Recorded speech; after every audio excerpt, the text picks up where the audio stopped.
You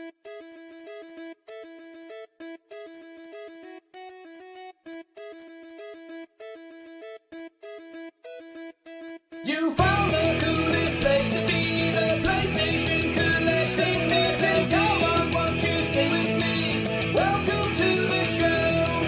Gather round the boys and girls, collectors from around the world. Let's show the people what they need to know. Welcome to the show. Gonna talk to guests, only got the best. Gonna put their knowledge to the test. Gonna laugh and eat, gonna live the dream. Gonna show you things you've never seen. Gonna sing the song to the break of dawn. Gonna rock this party all night long. So come on everybody, let me see you dance. Get yourself ready, you can one more chance. You found the coolest place to be, the PlayStation collecting center. Come on, won't you sing with me? Welcome to the show. Gather round the boys and girls, collectors from around the world. Let's show the people what they need to know. Welcome to the show. Welcome to the show. Welcome to the show. Welcome to the show.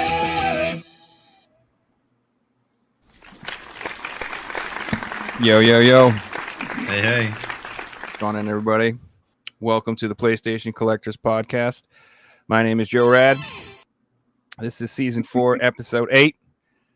I got one for you too, Reggie. I hope you're ready. Joining me today, all the way from Australia, is Figsy. How you doing, Figsy? Hey, hey. How's it going, guys? Good to see you.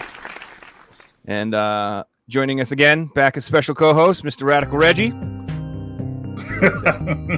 That's right. Got you going. Nice. And then our special guest this evening is the one, the only, Mr. Mystic Ryan. How you doing, buddy? Hello. Thank you for joining us. Welcome in, Ryan. I was kind of hoping that would be a PlayStation 3 orchestra startup, but I'll take the applause. Oh man, see if I'd been prepared. That would have been good. I got let me see what else I got. I got fart noises, toilet noises. You can pick one real quick. I got Chewbacca. Good option so far. That's what you get. How about this? Shop smart. Shop S-Smart. That's right. Ash. Yeah, it's pretty much like 90% of my sound effects were just stuff, to be honest with you. Veranda. That's pretty much all you need, to be honest with you. But yeah, welcome to the show, everybody. Glad to have you here. I've decided to gather all the PlayStation royalty from YouTube into one place at one time. I'm like what's his name from the Avengers there. I'm trying to build the Avengers team in the background. That's my goal is I'm going to try to bring everybody together, and we're going to have like this giant panel, and we're going to rule the world. It's going to be pretty awesome. But I was going to become the biggest YouTube without a YouTube video on YouTube. That's my plan. That's my plan. Yeah. I already have like an ungodly amount of watch hours with like no subscribers. It's really funny. So I meet a lot of guys. They're like, I have like thousands of videos, and they're like, oh, I just need some watch hours. I'm like, that's all I have. I have so many. Last time. Yeah. So speaking of which, PlayStation Collectors Podcast. I figured we start off with just something, kind of light. Like we're all kind of PlayStation dudes here. And I just wanted to like start off with everybody's opinion on like what drew you to the PlayStation? Like why is it your favorite? Like I know everybody likes to collect other things, and a lot of people think that if you like one thing, you're not allowed to like other things, which I always find that very interesting. But I'm just curious, like what it is for everybody that drew you to the PlayStation. Let's just go in a circle. Figsy, why don't you go first? Well, I think I can make a very complicated answer, but the simple answer for me is when I was a kid, my parents bought me a PS1. They bought me the PS2. So I grew up with the PlayStation. When I was a young adult at university, I wanted cheap video games. And then the options were PS3, Wii, or 360. And then when I was looking at buying games, all the PS3 games weren't full of scratches. So for me, I'm like, I'll just go with that option. And I just fell in love with it. But that's the simple answer, definitely. Right on. Good, cool. What about you, Ryan? What made you think I'm going to make PlayStation-oriented content? Well, that's a different answer from how I got into it. Because that would have been that would have been a similar answer to Figsy. I grew up with it. I think it's sort of the natural step a lot of young kids have is what you're the most partial to, is what you possibly grew up with. So we had a PlayStation 1 in the household.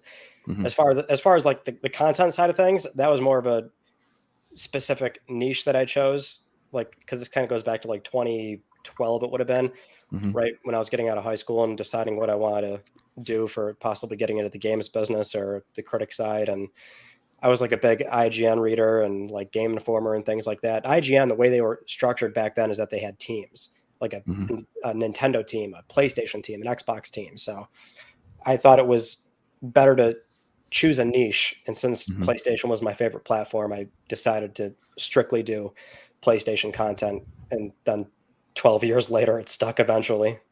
Pretty cool. That's man. For me, it was weird because I kind of got out of video games at the time. Like I just got rid of all of my Super Nintendo stuff. Then my nephew introduced me to the PlayStation, and the first game I got to play on it was Resident Evil. And the combination of Hollywood with the actors and the video game like gameplay, I thought that was amazing. And it was a mature game, so I was like, wow, video games are going in a new direction. So I remember like when the PlayStation came out, like everybody thought it was cool. Like before that, you got caught like reading a game magazine at your school or something like that, and you'd be automatically like called a nerd or whatever like that. But now the PlayStation's out, you're the cool kid now. That system for me, I have the most memories with that system, like just having a good time. And that's the kind of like, that's just what got me back into video games. I feel like if the PS1 had not came out, I probably wouldn't be playing video games anymore. So it was definitely the system, my favorite system of all time. It was a system that got me back into games, and it's still my favorite system to this day. So yeah. Yeah, I guess my answer is actually really similar to that too. Yeah. So I was like getting a little older, and I played video games growing up, and I thought at the time that like I was going to outgrow the hobby, and that, you know, games just were designed for a younger audience, and I was getting to be a teenager, a little bit older, and I thought that, you know, after a while it would just be silly if I kept playing like these games like, you know, Mario or whatever. Just they weren't really like adult oriented content. Right. And then I played PlayStation 1, and I was like, I saw like they started like they felt like they were specifically targeting the older audience, and they were going for like a more mature thing. And like when I saw games like Twisted Metal and Legacy of Kain and Resident Evil, all of these like games that I'm like, these are clearly not for little kids. Like you're like, you know, blood sucking people across the room, the evil, crazy shit. Like it was just wild. Like I was like, these games are something different to me. And like, I don't know, like I was always like an edgelord growing up. I was always in like heavy metal and like extreme music and horror movies, and like I don't know, I just like always like adults like scary things. So like when the PlayStation was like, we're gonna give you games like that, I was like, oh hell yeah. And I sort of like never looked back. Like I just always thought it was the best. So PC gaming did offer like Doom. I felt that way about Doom and Hexen and stuff like that too, you know what I mean? But like, I don't know, I was poor. I never had a nice PC, so it was just I was never really passionate about it. I couldn't collect it or really get into it, like, because I just didn't have the experience. With PlayStation I did. And so sort of like later on the line, like when I first started collecting, I don't know about you guys, but like I had no focus at all when I started. Like I was like, I'm gonna get some of these, I get some of those, and I was collecting like every system, everything under the sun, everything I could see. Like it was just like all over the place. And then like I had this like epiphany where I was like, I kind of need to just focus on something, because this is just too much, and my FOMO's too strong, and like I don't have a lot of space, and like I just like I had like I thought about it, and I'm just like, what I really love is PlayStation more than anything. That's like what I like the most. And so I'm just going to focus on that. And I do have a DS collection. I do have Switch games. I do have GameCube stuff. I have stuff still from all the other stuff, but primarily I just went for nothing but the PlayStation, and I don't regret it. I really like it a lot. And so also, sorry, good. Did you get the PlayStation when it first came out, or did you wait a couple years until after it came out back in 95, I believe, in America? I probably got it the second year it was out. Okay. Something like that. Cool. Yeah. Definitely before Final Fantasy VII came out. Oh. I had it before then, for sure. All right. but yeah, so I was always lucky. Like my dad was, he wasn't like a hardcore gamer or whatever, but he liked games, and so like he always made sure that we had something new when it came out because he secretly wanted to play it as well. Just be real. I would do the same thing if I was a dad at this point. I'm like, hey kid, yeah, well, you know what you need? All this, you need a PS5 Pro. Sure you do. So yeah, I was lucky in that regard. Right on. So that was a fun little intro. So there's a lot of stuff going on in PlayStation. The first topic I kind of wanted to get into was actually, if you guys watched Mystic's video today, one of the topics he was discussing is, Sony has put a lot of time and money and effort into a lot of these live service games. And these were decisions made several years ago, because you know how the gaming industry works, where they decided what they were going to do. And, that investment's about to come to fruition. And I don't know if it's been the best idea. And I'm just curious what you guys think about it. Do you think that Sony should be investing in live service games? Should not be investing in live service games? Are they investing in the wrong live service games? What are you guys' thoughts on what they're doing these days? I mean, investment wise, they kind of have to do it because that's what a lot of the kids are playing these days. Like they're the future of gaming. So a lot of them are playing these multiplayer games. That's what you mean by live service when you talk about games, with those online games. Yeah. Yeah, games with no single player mode offline. They're like basically player focused experiences. Yeah, lots of microtransactions, that sort of thing. Ooh, gosh, microtrans. Okay, that's kind of what ruined a Dead Space 3.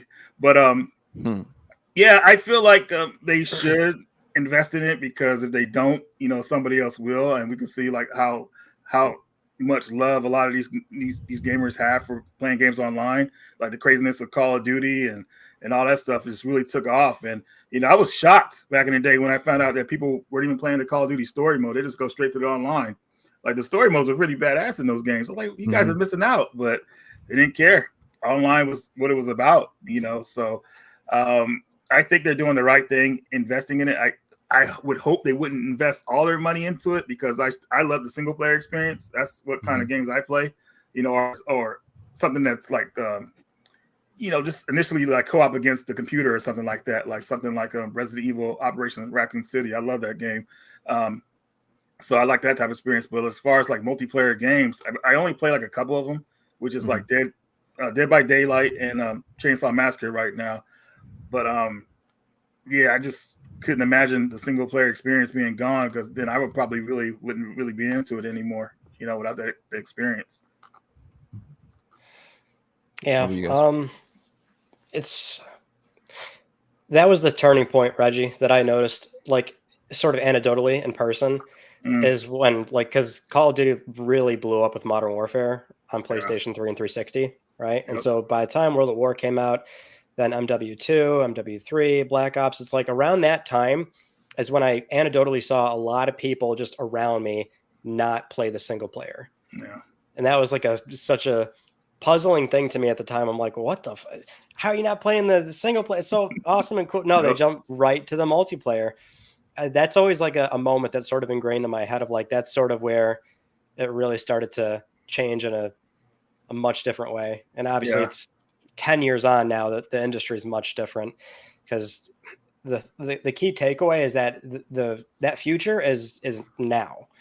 Like PlayStation Network, their games and network services segment, 50% of that revenue down the middle is live service games. So the other 50% is sort of full game downloads. And that's like the plethora of games on PSN. So full, things that either ship at retail or the smaller bite-sized games, but that's just individual a la carte games. And then the other 50% is like actually just a handful of titles, your Fortnite, your GTA Online, your Warzone, Destiny. It's insane that what the split is. We're talking about thousands of games only represent 50%, and then the other 50% goes to a handful of titles. Mm-hmm. So to your original question, whether you like live service games or not, if I was a Sony shareholder, I want them doing live service. Yeah. Mm-hmm. And to elaborate on that, I feel like this has been the writing on the wall for at least 10 years, like what Ryan said. We look at the biggest selling game of all time, Grand Theft Auto 5. it had DLC planned for single player, and it got cancelled for the online. Like they cancelled the biggest selling on game of all time's DLC because they're like, Cancel hang on, every other project they had. yeah, I think there's more money in this online. Let's just put all our resources I didn't know into that. it. Just this week Other alone, DLC. it's 2024. It was the #1 selling game in Australia and New Zealand. It came out 11 years ago. And like, you've got to think, well, they're going to look at the model of what sells best. That's doing the best. It's online service. That was 11 years ago. All games today are like just online focus, server focus, Game Pass focus. So it's no surprise that, you know, live service is where these companies are all headed. And unfortunately, gamers like us are, you know, wanting to play single player are where the odd ones out these days. Yeah, and it's kind of funny, like a single player game, you know, to cover down, I guess they try to tack on some kind of online multiplayer to it, even though the game's not meant for that usually, just to kind of save themselves in a way so the game could hopefully keep making them money. And it's crazy sometimes to think about that. But, you know, like you guys are saying, I mean, this future for this multiplayer online is here, and it's stronger than ever, and it's only getting even stronger. So I just hope that doesn't take away from the single player experience, like someone like myself or some of you guys too. I don't want that to take most that. of us. Yeah, most of us, I would think. I feel like the people who like to collect physical media are gonna be biased towards the single player experience, especially if you're a nut about like wanting all the content on the disc or wanting like everything on your physical game to be there. Online service games are like complete opposite. If you get a disc, it's like a complete waste of time. It is literally just a key to play the game. Like, you know, whatever's on the Overwatch disc, that's not what was like, you know, on Overwatch or, you know, right. So there's definitely going to be a bias towards that single play experience in this community. But like you guys said, the future and maybe 50% of the actual game base, they are into that sort of thing. So they sort of have to invest in it.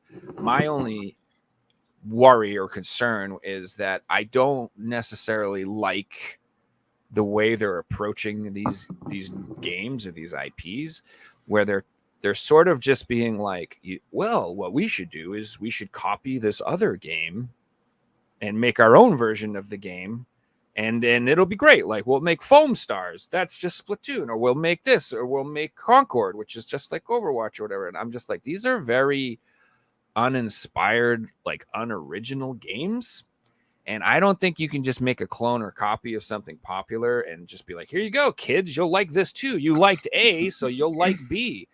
I think that it's more of I think they need to invest in live service games, but I think they need to like do it with their own IPs, and they need to be a little creative about it and maybe possibly come up with something.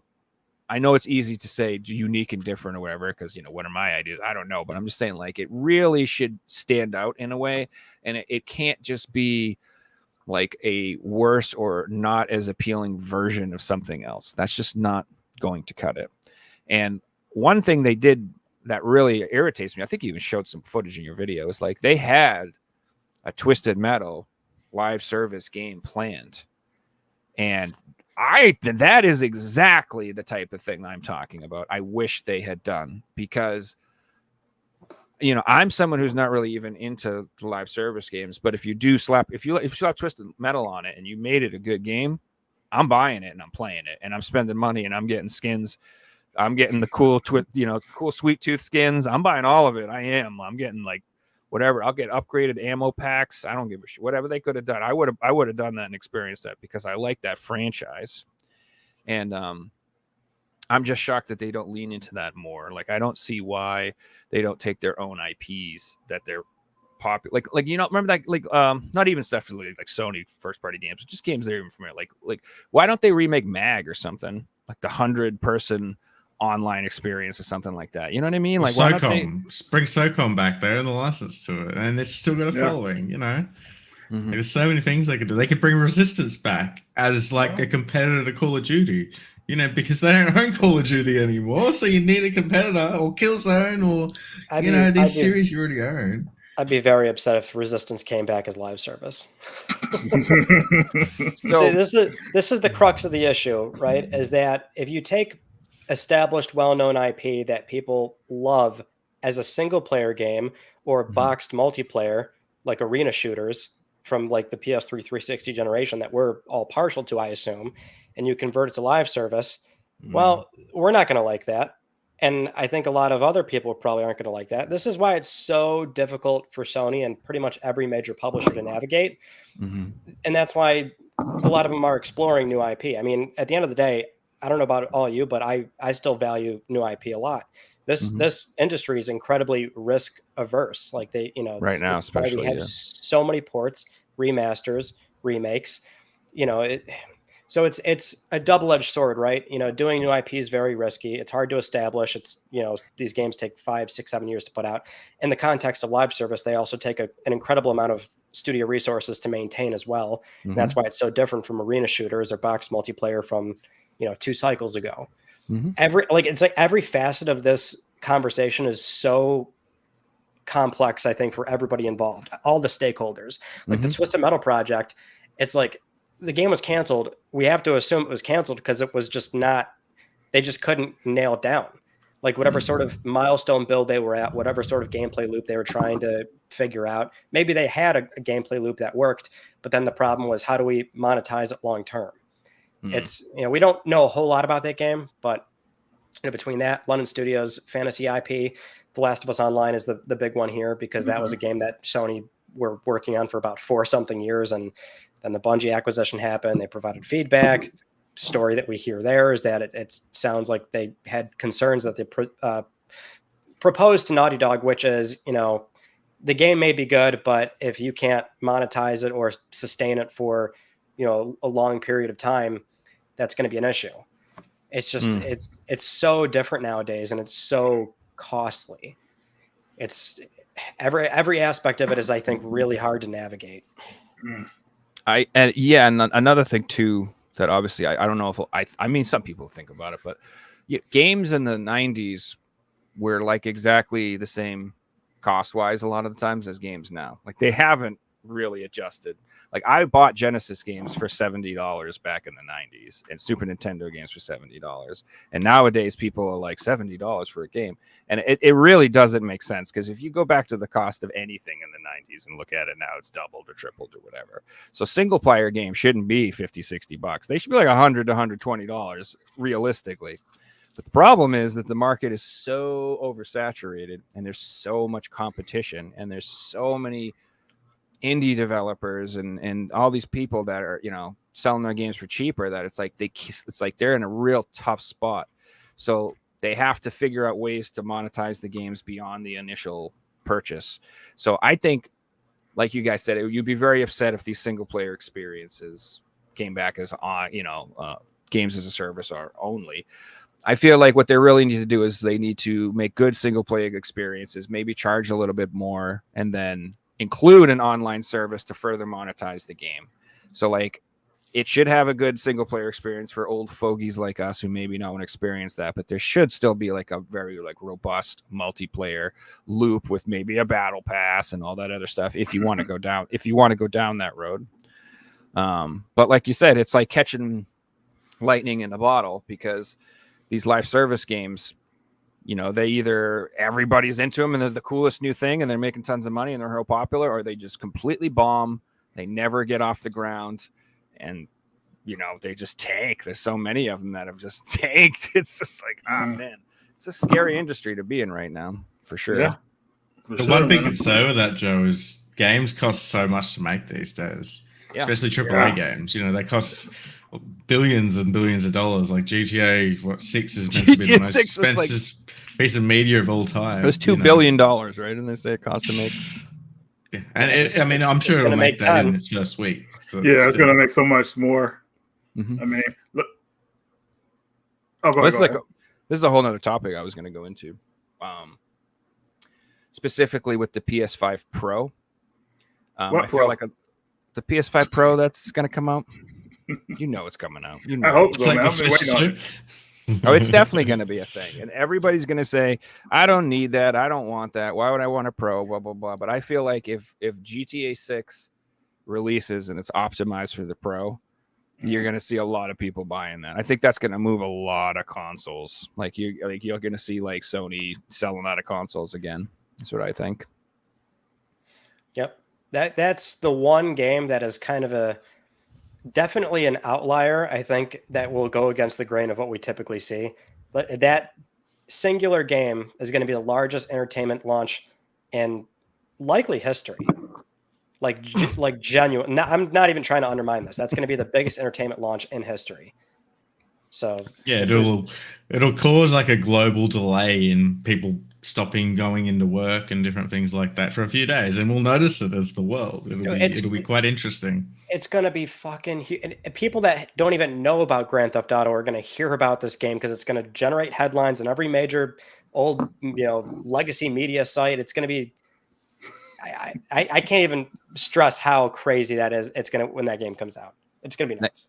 For Johnny for $10. Thank you, Johnny. You guys need to Money. stop playing video games and go out and get some air. We were just planning on actually no lifing GTA 6 for the next 3 months. We're actually like planning on the opposite. Yeah, crack a window. There you go. Got the shirt too rocking. So I want to kind of bring this up too with I didn't know that they get canceled like story-based DLC for GTA 5 because the online was doing so well. I guess they didn't see any way to make money off of that regular DLC because everybody was going online, which is crazy. But I guess with the success of that game, I feel like it's kind of ruined Rockstar just a little bit. And I'll kind of explain why. They found a reason not to make some of their older titles anymore. Like, I don't know if you guys know that. You guys heard that game, The Bully? Oh, yeah. Yeah. The Bully is supposed to get a sequel, but now with the money they're making off these other games, it's just, I guess they don't think it's lucrative anymore. So it doesn't make sense. It just doesn't make sense. It's like victim of their own success. They're just making so much money doing this one thing that it doesn't make sense to do anything else. It's like when people are like, I've tried to explain, it's like, how come people spend so much money on this X thing? I'm like, you got to understand, for some people, if you make a lot of money, if you're making hundreds of dollars an hour doing whatever you're doing, and you take an hour out of your day to do something, you might have lost hundreds of dollars. So it's better just to pay someone to do it while you continue to do something else. It's like that sort of simulation. Like it's just like, if they stop doing that, they're just going to make less money no matter what. So like, let's say they came out with the Midnight Club 4 and it was very successful. The time they took and the investment they put into that, and they could have put into, GTA 5 online, and they would have made 10 times as much money. So it's like, it'd be like 100 times as much. Like, that's how crazy this game is. It's just hurtful, man, because I feel like they have a lot of good IPs that they could still be working on. Maybe they could like start another company that's kind of like, just sell them all, man. Well, I don't know, man. I just feel like I don't like companies like that lose their creativity. Like, obviously GTA 6 is very creative, right?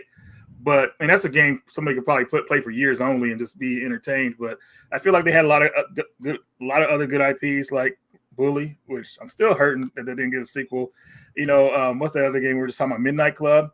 Los Angeles was on point, dude. They really got it down. Like, that whole game was Midnight great. Club 3, the dub edition. That was another good one, yeah. Good game, dude. Such a good game. Graphics look insane for a PS2 game too. Like, that's one of the ones that I want to show off my little emulator with the upscale graphics. I'll throw something like that on, or Burnout or something. The racing games look sick, dude. Yeah. Well, Joe, you really nailed it on the head with the whole victim of your own success. Like, it's not a Rockstar decision anymore. It's a Take-Two Interactive shareholders decision, and the shareholders want to make money. That's their own. They don't care what we want. They don't care what's best for the industry. They want to make money, and they vote what makes money, and that's exactly what we're going to get. So, unfortunately, because it's so successful and they are so rich, and they now have all these rich investors behind them who have one goal, and then guess what? They're only going to focus on that one thing. Yeah. My biggest concern with that game is I'm just curious how they're going to approach the offensiveness of the series, because I'm concerned about that too. I like, GTA 3 and the original games on PS2, like, the whole point of those games were like, you would play them and just be like, I cannot believe I am doing this in a game. Or I'm like, they made a game that allows you to be like this or do this or act like this. Or it was just so wild and like off to be, I don't know, just it was just so crazy that like I'm curious to see whether they'll like double down or triple down and make the craziest thing we've ever seen in our lives, or if it's going to be like kind of tepid or watered down and not as crazy, if that makes sense. I don't know. I'm hoping that they go nuts. I think that's what they should do. I think they should make the game like purposefully triggering, if you want to use that word, on purpose, because that alone, the reaction of people who don't like it and are offended by it are going to sell hundreds of millions and millions of copies because people are tired of that, man. People are tired of like these puritanical people telling everybody they can't have any fun. So if this game comes out and they're like, screw you, we're just going to do whatever the hell we want, that's going to make big money. Whereas opposed to if you look at like Saints Row, they kind of watered it down a little bit and they tuned it down and they tried to make it like more like modern and nobody bought it. Nobody wanted anything to do with it. So I'm just curious how that's going to be. You think they'll be courageous or you think they'll be like scared to do crazy stuff? What do you guys think? No, they got too much money to be scared of anything. I mean, Rockstar will definitely, hopefully, I mean, they'll push the envelope like they always do. And it'll always be in a good way. You know what I mean? Because people like how creative they are. So I don't think they're going to hold back with GTA 6, especially with the development cycle over the last like 10 years for it. They're going to go all out. And I just think that when people play that game, I feel like they're going to go straight to the online. Well, it's funny you say that, Reggie. They've announced that like the way that the game will be announced is the game will come out for a month before online comes out. So everyone will be forced to play it. That's good. Okay, I like that. Yeah. All right. I like that. They did it with GTA 5 too. Yeah, I remember. Yeah. I'm wondering, well, there's two main characters in the game, right? From what we've seen with the story. Yeah. Okay. So I kind of like that idea though. That way because you don't want to be punished if you decide to play through the campaign and like, you finally dip into the online and like people are already a month ahead of you and exactly. That would be wicked frustrating. So yeah. And it gives them time to then fix up the bugs that they find in the game before it gets to the online and bugs? everything like that. It'll be perfect. I just feel like the game, it's at the point where it doesn't have to be the best game of all time to make billions of dollars. They just have to literally copy what they made 11 years ago, update it a little bit, put a new setting on it, hire all these famous actors and actresses to put in their voiceovers, and boom, it's going to be the most successful product of all time. Do they have a release date for it? Fall 2025. Oh, dang. Okay. Almost a year away.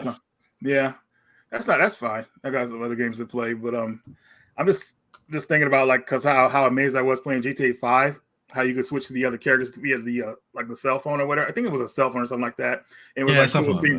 It was like cool how the other character was like doing something different every time you switch to them. Like I love how creative they were with that. I'm just wondering like how they're going to do that with Part 6 because. Like I said, there's only two main characters, and I guess you can switch between them. Is that the whole gimmick, or they haven't released any information about it yet?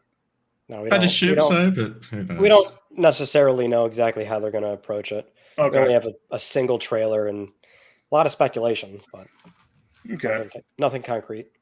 I would assume it's like GTA 5. Okay. Well, obviously, it's probably going to be a $70 game. We got to get used to that. It might be more.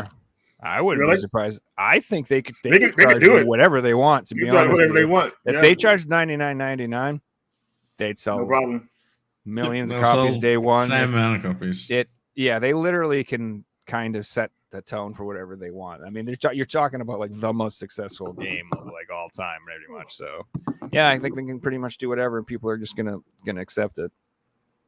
In saying that, if they charge $70, no other game is going to be able to charge more than $70. So they're really setting the line for video games, apart from maybe like a new Zelda or something.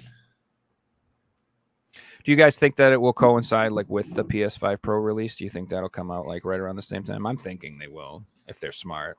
But I mean, it'll come out sooner. PlayStation 5 Pro is currently, as far as we know, scheduled for November this year. Yes. And it will be the announcement or the actual release? The announcement should be honestly very soon because we're in August right now. If it in any way, shape, or form follows the same formula that they did with PS4 Pro, it would be announced next month. Typically, they want to announce these things as close to launching it as they possibly can.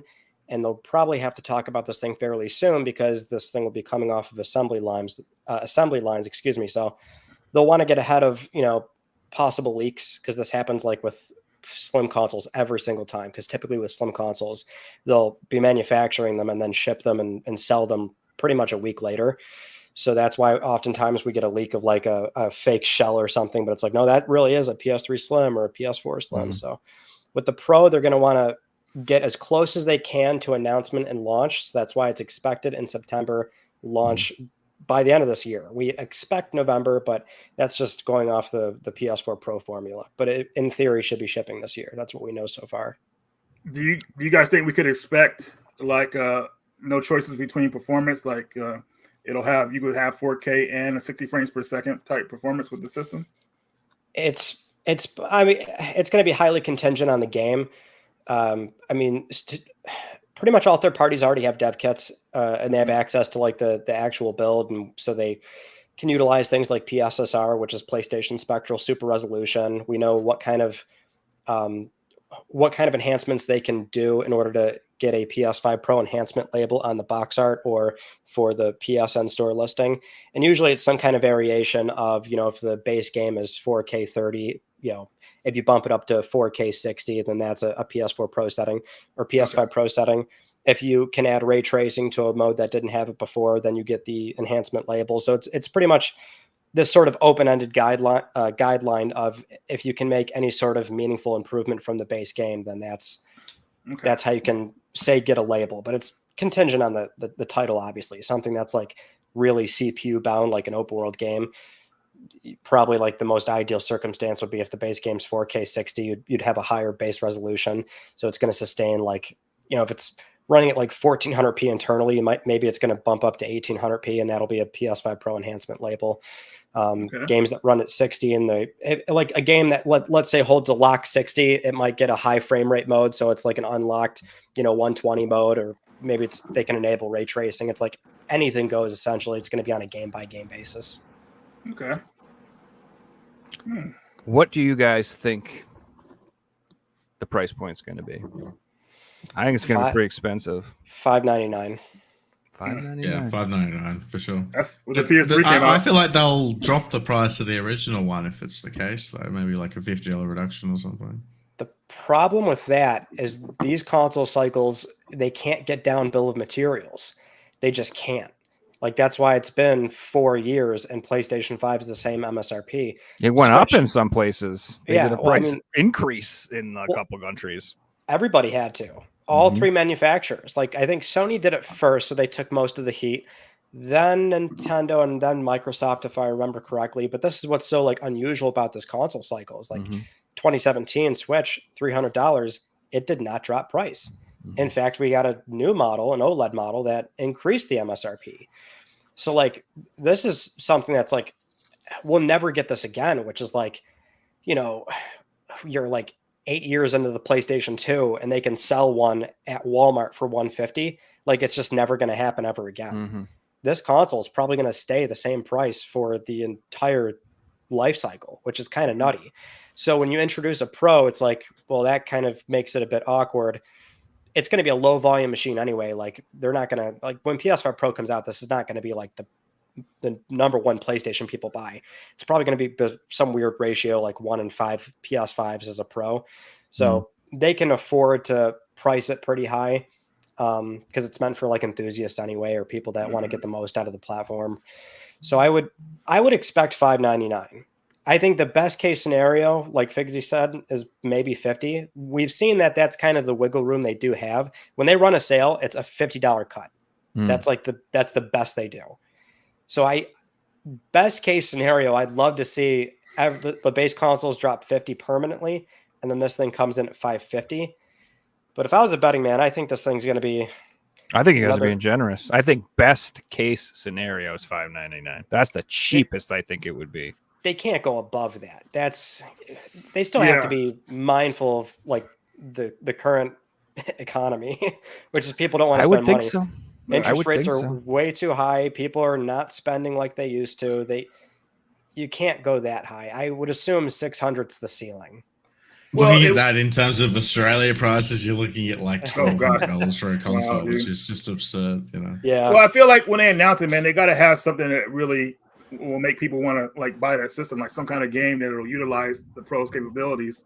You know, when they announce it, you know what I mean? Like this game's gonna have this upgrade, or this game's coming out.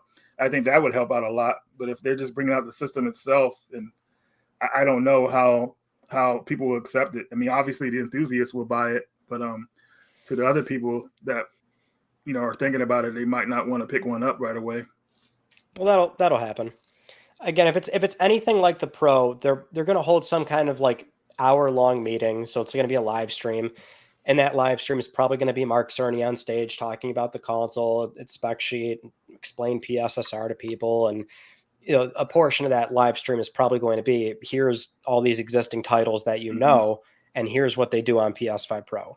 And first party is going to be the highlight here. That's how this always goes down. So I would safely expect like you're probably going to see Spider-Man 2, Ragnarok up there, or maybe Horizon again. And it's like, here's how these games run on the Pro. Here's the enhancements you can expect. Here's some third parties. There's a number of third parties that we expect are going to have a PS5 Pro enhancement. Like the one that we caught wind of based off the data mine is No Man's Sky. No Man's Sky already has with its most recent patch a PS5 Pro enhancement baked into the game already, which that one was very minimal. They only like bumped up the base resolution, and then also like just a few other settings were turned from high to ultra. But I mean, I think the bigger question is how many games are going to have a patch ready by by the time it ships. That's what I'm thinking too. Yeah, Kari said, the price point maybe not the mainstream, it's the games. What games are going to make people want to upgrade? And that's a very valid point. Like even if it's the best deal in the world and it's a great system, if all it's going to do is add a little ray tracing and a few frames to the existing IP games that we have, they do need to have some stuff that like pushes the system. That they need a game that's like you need the Pro to play it, otherwise it's like going to be crappy on the regular one. Like something that stands out a bit. Correct. Right? And so for me, back in the PS4 days, that was the PSVR in general. Like this, it just didn't run that great on the PS4, but it was much better on the PS4 Pro as far as like what it could do. Like games just ran better on it.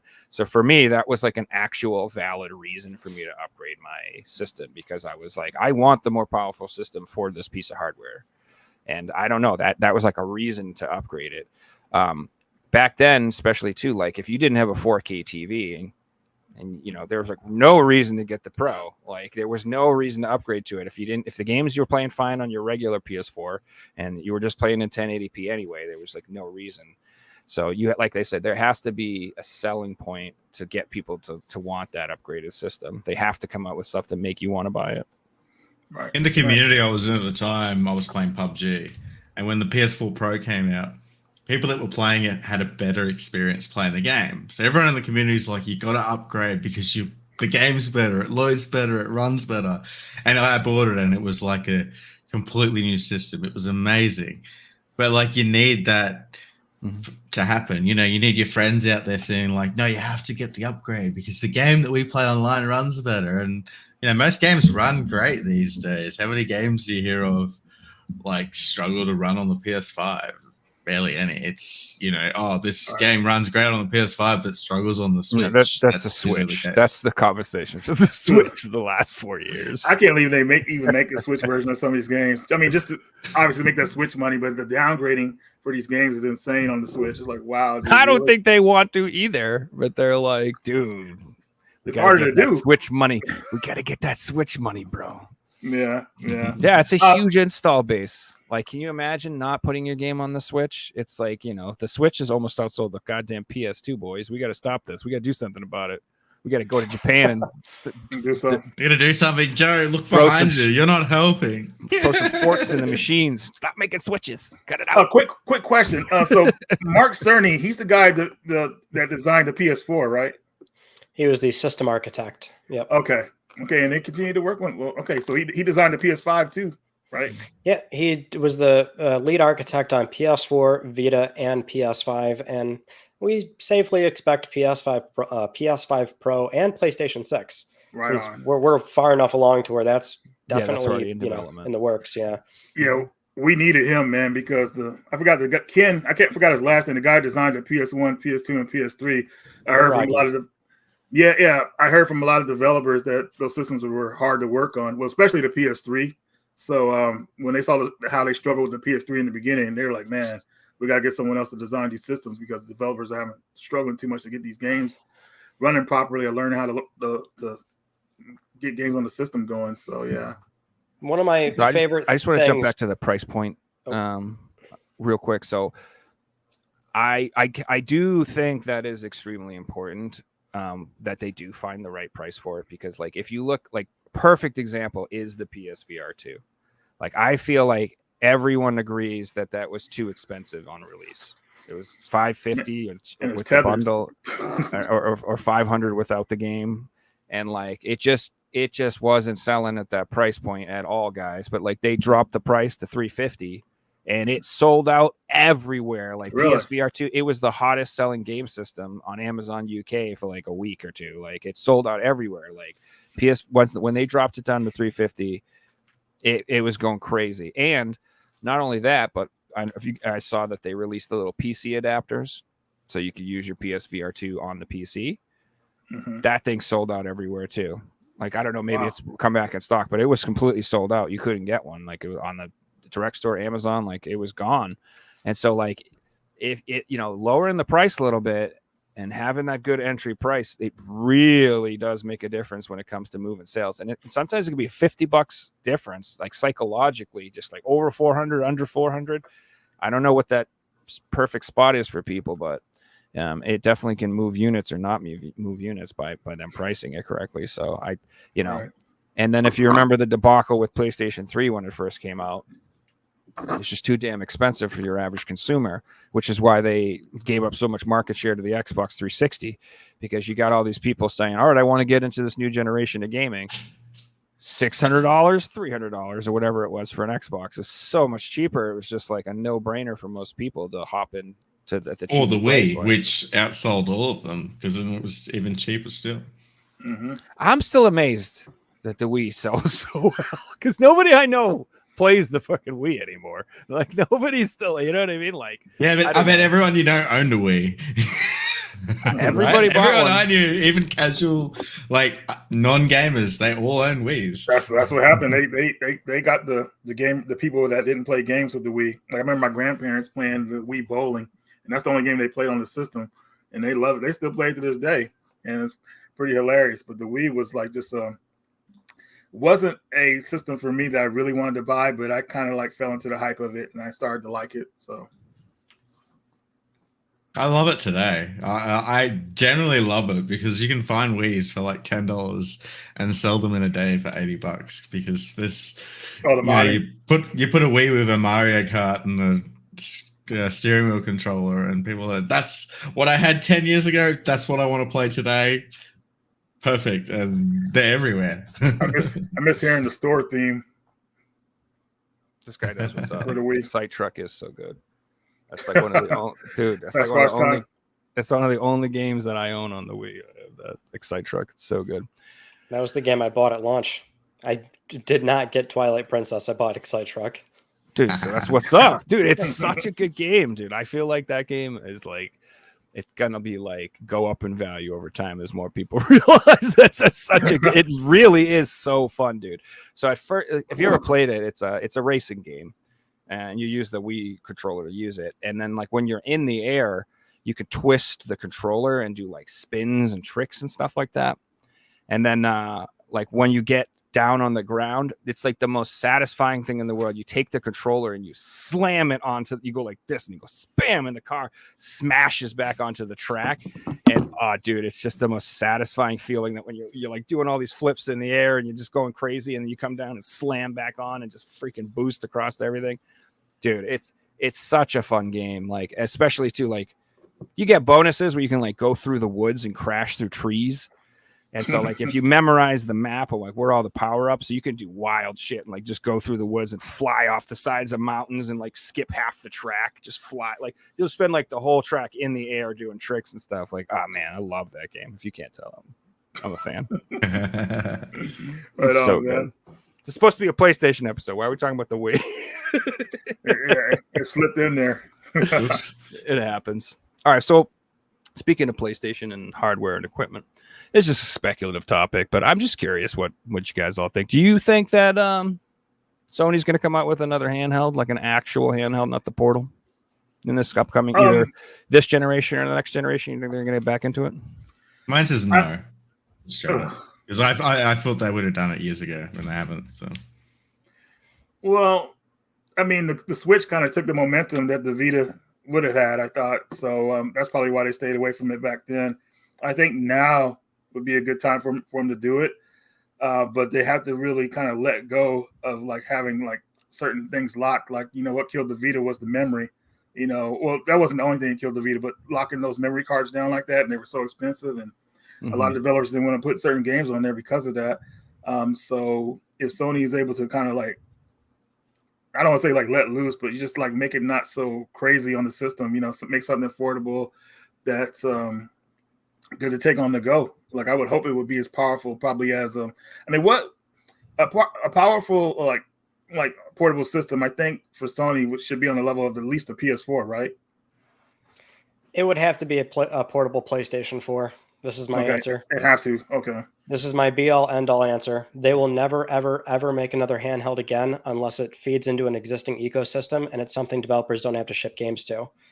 It's a completely different environment. You can't make a separate platform that developers have to completely make there's a whole new SDK, whole new dev environment, then a porting cost. It'll never happen. That means for Sony, it would have to be hardware they have right now, which is PS4 and PS5. Now, as far as how far along we are with like die size and the fabrication process and getting a PlayStation 4, chassis into a portable form factor, a la Steam Deck or ROG Ally or something, like all these portable PCs. I'm sure there's a path there, and I know their R&D department has certainly toyed around with these things. We have no idea if they're going to ship it, but that's the only way it would ever happen. It would have to be a portable PS4. That way you log into it and your library's there. Developers make games for it without even having to like target it.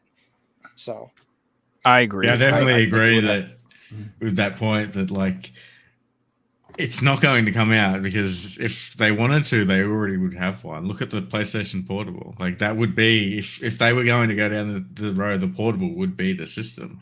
But clearly they didn't want to split into two teams, and they're like, let's just make something that goes along with the PS5 that's part of it, that our customers can already buy, because they don't have to do anything different to develop for that system. It's just part of the PS5.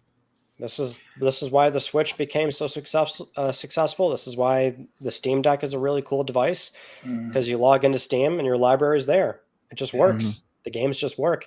The Switch, is basically speaking to two marketplaces: those that prefer playing on a TV and those that like handhelds. And when developers ship a game on the Switch, it plays in both forms.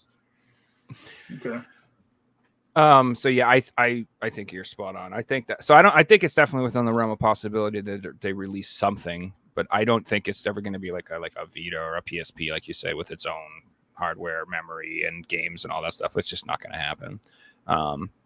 Like you said, I think one of the reasons that like developers don't want to make 6 different versions of the same game, like you said. Like I think that's what killed the Wii U too. Like it's like the most developers, they're like, I don't want to have to make a game and then remake my game for that stupid tablet of yours. All right, pal. Like I just don't want to have to deal with that. And like there's no incentive to. And then the install base was so low that it just further de-incentivized people to make games for it. So it's just, not to mention with the Wii U that if you made a game that was only for the Wii U, it didn't work on any other system because it used the touchpad. You'd specific to that one system. Yeah, you'd have to redo it exactly. And like Mystic said, it's just not in today's ecosystem, it's just not the way to do it. They want the exact opposite. They want to make the easiest version and have to do as little possible work to it to get it to run on PC, to get it run on Xbox, and get it run on. So they don't want to have to do that. So I think that's definitely going to be the future. And I would like to think. So what they need to do is, in my opinion, is they need to like completely reevaluate their online subscription service with the way their games work and how that works, where you pay for the games and you can download them to your hardware. and you don't really own them. I think they need to go back to a model where you can actually purchase. I mean, you can do that with some games. You can buy them outright, but I think that they need to make it so you can have your digital library, buy the games outright, download them to the device, and take them with and play them offline.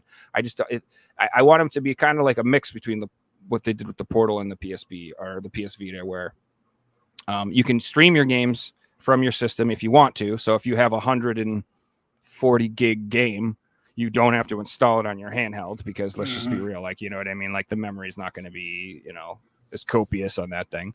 And then they have the option to still like buy PS1 games and PS2 games and PS3 games and actually be able to download them natively to your handset from your thing and play them offline.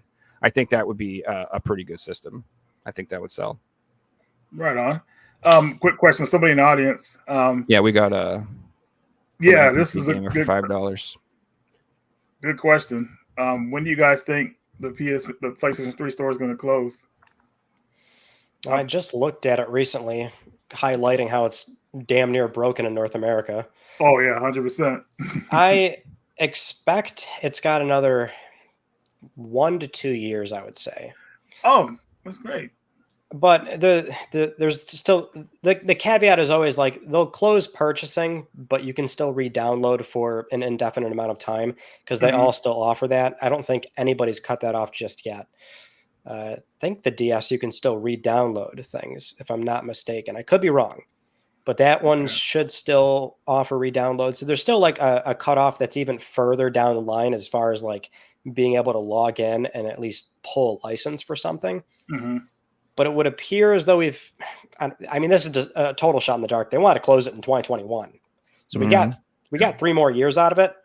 But Which they didn't maintain it. They're like, fine, we're just gonna. It wasn't. We're gonna leave it on, but we're not touching it. So that's why. Well, the problem is the fucking redesign is the problem. Yeah, that was in 2013 when they made it look like the PlayStation 4 store. It runs like ass, but that's not even the problem. The core issue is like when you boot it up, like games are just missing on the North American store. Missing in that you can't like just casually browse the store. You can't like just go to genres and thumb down. Like for some reason, like everything's like filters are broken. So you normally have to like specifically punch in what you're looking for. Yep. I don't know why the store has done this over the last 3 years or so, but like all the filters are broken. Like if you filter it by PS1 classics, it shows like 20 games. There's 220 on there. Now, if you search for the one you want, it'll come up. You can buy it, but for some godforsaken reason, just like it's completely broken. Cache data comes in from opposite stores if you log into a different one. It's so messed up. It sounds like they've removed games from the store, but they haven't removed it from the code. So the code's putting in these things that don't exist, and it just doesn't work anymore. And that way, that it's just broken. And because it's a PS3 store, they don't care.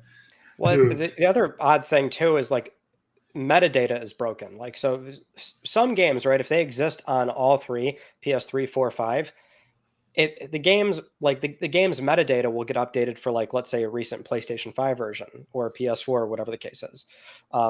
So like the one example I ran into was Journey.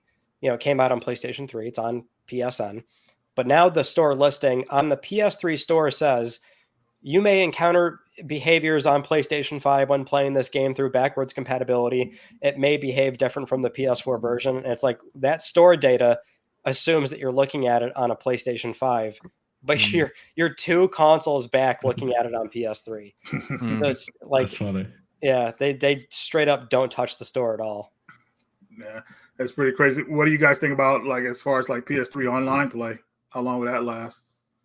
Well, that's a tougher question, man. Yeah. I think it's a game per game basis. This is a topic I'm very intimate with because I check in on it every single year with my PS3 Online series.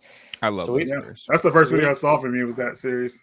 Oh, yeah. We've lost a lot, Reggie. It's every year we lose more and more. It's funny. Like the first time I did it was 2019, right? And the 2019 video, everything was like official servers. And then every year after, like more publishers were killing games. And now it's gotten to a point where the 2024 version, half the video was private servers from people that like reverse engineered individual games and brought them back online. Mm-hmm. So half the video now is that. And the other half is like the stuff that's still not off, which is like the big stuff, Call of Duty and Grand Theft Auto, basically, or peer-to-peer games. There's a lot of peer-to-peer games that are still working, and those can Like Dead go Space offline. 3. Yeah, they can go offline if something breaks in the back end. Like they can still die, but for the most part, like all the peer-to-peer games are up.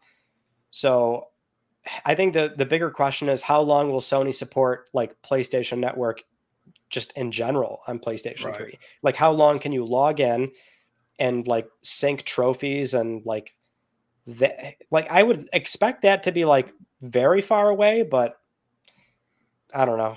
I'm not hopeful. Yeah. I got a question, Ryan. You might be able to answer this. So like games like Demon's Souls, for example, where they do have custom servers, are Sony able to pull the plug on that? Do you think like we will see those Outlast servers in the future? With that, the biggest threat is like a cease and desist, you know, not necessarily like they can't do anything on the back end as far as I'm aware. Maybe they could send a cease and desist there. I would probably reach out and ask somebody that knows this better than me. But the way I understand it is when these groups reverse engineer these games, you know, at that point it's all their code. You know, they're the ones that are manipulating the actual back end of what the game's expecting when it comes to like network interactions. So it's like the base, like if you have the game on disk, like that's not changing, right? Like the content's on the disk, you insert it, it plays off the disk. But what they're doing is changing the sort of network communication side.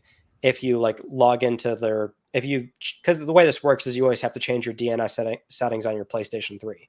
Mm-hmm. So when you change the DNS, now you're accessing their server, their private server. So as far as I know, I don't think they could just like from their point of view turn that off. I would assume it would be just like a legal cease and desist, which so far they've left these groups alone. Like all these games are up, and so that's the good thing. But that gives me hope because we know what the gaming community is like, and if they take servers down, I can see the community making servers for all these games that get taken down. So I can see a future where people are playing Call of Duty Black Ops 1 in 2030 online on the PS3 because fans out there have made it possible and things like that. I think they have a server for Metal Gear Solid 4, right? Yes, online? that's the one. That one's super old, actually. I only just got to that in the 2024 video, but like that was one of the first console games that like ever got, well, MGO, the first Metal Gear Online, that one came back first. Then Metal Gear Online 2 with MGS4, that one came back like a few years after that one. But I do want to clarify, I don't, if PSN login dies, which Sony is in control of, that I have no idea. I would assume that is going to be a very big problem. That probably would kill all the games. But I would have to ask somebody that knows more on the network side of things. Yep. Okay. So I think that ideally that's what they want. I've said this before. That's one of the problems that the gaming industry has is that like they're in competition with their own products and their own history. Like you have so many people these days who are into like the retro scene and like they rather play older games that like it's got to kill them. Like it's got to kill these companies to sell new games and no one's buying their games and then go online and see people buying Little Ralph for $1,000 and shit. You know what I mean? Like it's gotta kill them to be like, what the fuck? These people will spend $200 on Silent Hill, but they won't buy the new one. Like they won't buy $60 for the new Silent Hill. Look at Square They're waiting Enix. for it to go on sale for $20. Like, you know what I mean? Square Enix reprinted the game that was selling for $1,000. They must have been like, we were talking about they had shit sales. They must have literally looked on eBay and went, all right, let's reprint this thing because every time this sells for $1,000, we just lost a sale. That's what that's why my hopes for getting a port of Chrono Trigger have never been higher. As soon as the worse they do financially, the more likely they're like, hey, I know y'all love Chrono Trigger. Let's go. We got plushies. We got a remaster. We got deluxe edition, super deluxe. We got statues, whatever you guys want. Skateboards. Oh, that's LRG. Like limited run games in when PlayStation 7's out and there's no longer they're no longer making disc drive consoles. That they're just going to sell skateboards and hats and shirts and coasters and mouses and I'll stuff sell like that. PS7 Shantae cases, Dirk. Come on. And that's it. Yeah. So that's Well, that's a whole other topic. Like, how long do you think they'll even continue to make consoles with a disc drive? I think we'll be lucky if PS6 has a disc drive. I think I thought PS5 would be the last one, but I'm pretty sure. I think it might be. PS6. You think so? Because when they introduced the PS5, as soon as I saw that commercial when they showed the digital system next to the physical, I was like, I knew. I was like, oh man, this is happening. So you might be right. I mean, this might be the last one that has a disc drive in it, because the disc drive just pretty much just installs a game. That's the only time it spins, right? It doesn't even spin during gameplay anymore. So, Well, I would clarify that the way we play games now, that's still like a slight misnomer. The content should still be on the disc. Yeah. What's different is it copies off the disc, and then from that point it acts as a license. But we can't ignore the process of you just copied the whole game from the disc. So publishers can still print the game on there, and you can play them offline. You can install them and play them offline. If the publisher puts the damn content on the disc. That's the problem. Right. So I'll beat that drum all day, every day. You can still do it. You can do it in 2024. It's alive. But God damn it, some publishers will print like a stub of the game on the disc. Then you need to connect online to I hate that so much, man. Yeah. Like that's so annoying. But most games are installable offline. PlayStation 5, it's like 90%. It's still completely offline. I can understand it for Call of Duty, for example, doing it like that because it's a 200 gigabyte game. But the average game, especially indie titles, are less than like a gigabyte. There's no excuse not to have it on the disc. Yeah. Hey, Rebirth was like 120 gigs, and they gave you an install disc and a play disc. Yep. And that's the way to do Love it. it. That's the way to do it. Dude, I'm wondering how that game's going to look on the Pro. Like, well, man, I still got to go back and play that game again. Like, I played it once, beat it. Wasn't enough, but I just didn't. I ran out of time. I put like 140 hours into that game. Did you? Dude, I was trying to do everything. I was trying to get like perfect scores in all the piano songs and collect every little, the little house you get with all the figurines and all the collectibles and everything. I was trying to get like everything in that game. And I stopped for my own sanity. I was just Ryan, did you play it? I'm done. I haven't gotten to it yet, so I'm still trying to stay off on it for now. I'm just trying to catch up. Like anybody, I've got a fucking backlog that's like a mile long. So I'll get to it at some point. I do want to say though, I think PlayStation 6 will have a disc drive. Okay. I think the concern 7. 7 is, that's like 2036, 37. PS6 is expected 2028. When you think about it, that's really not that far away. No, not at all. And most of the consoles Sony sooner than we want it to be. Yeah, most of the consoles Sony sells is still disc consoles. The ratio does still favor disc machines. I hope so. Thankfully. When it came out, the ratio was 80-20. So like it was 80% they were all disc consoles. Now I think it is getting a little bit closer to like 60-40.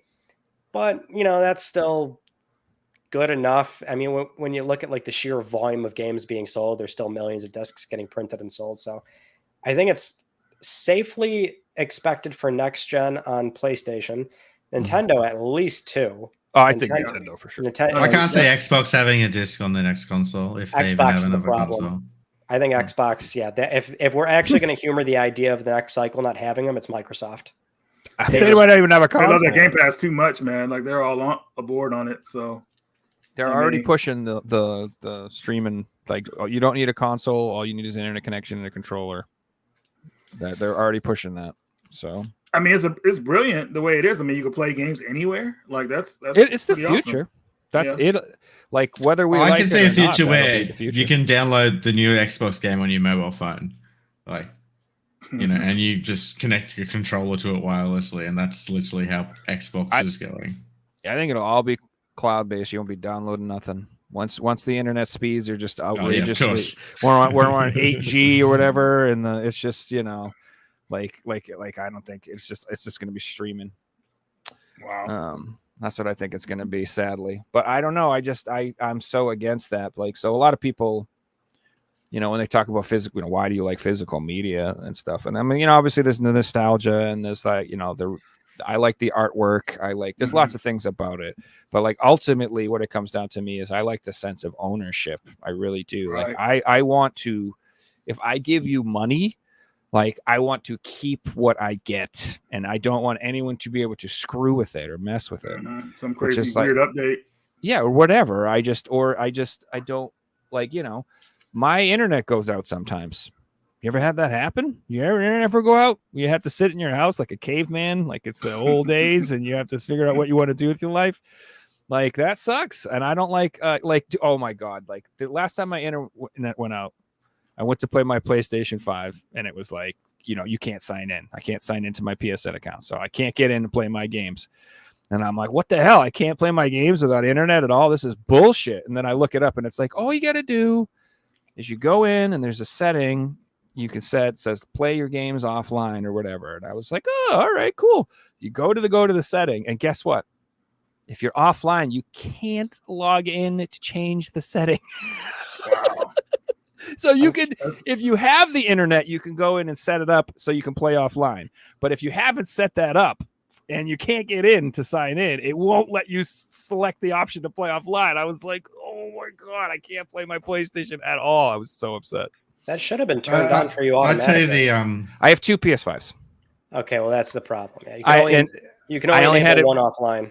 Correct. So I had to. System. Yeah, so I mean, obviously, it's that talk about a first world problem. I had to go get my other PS5 guys, who was such a pain in the ass.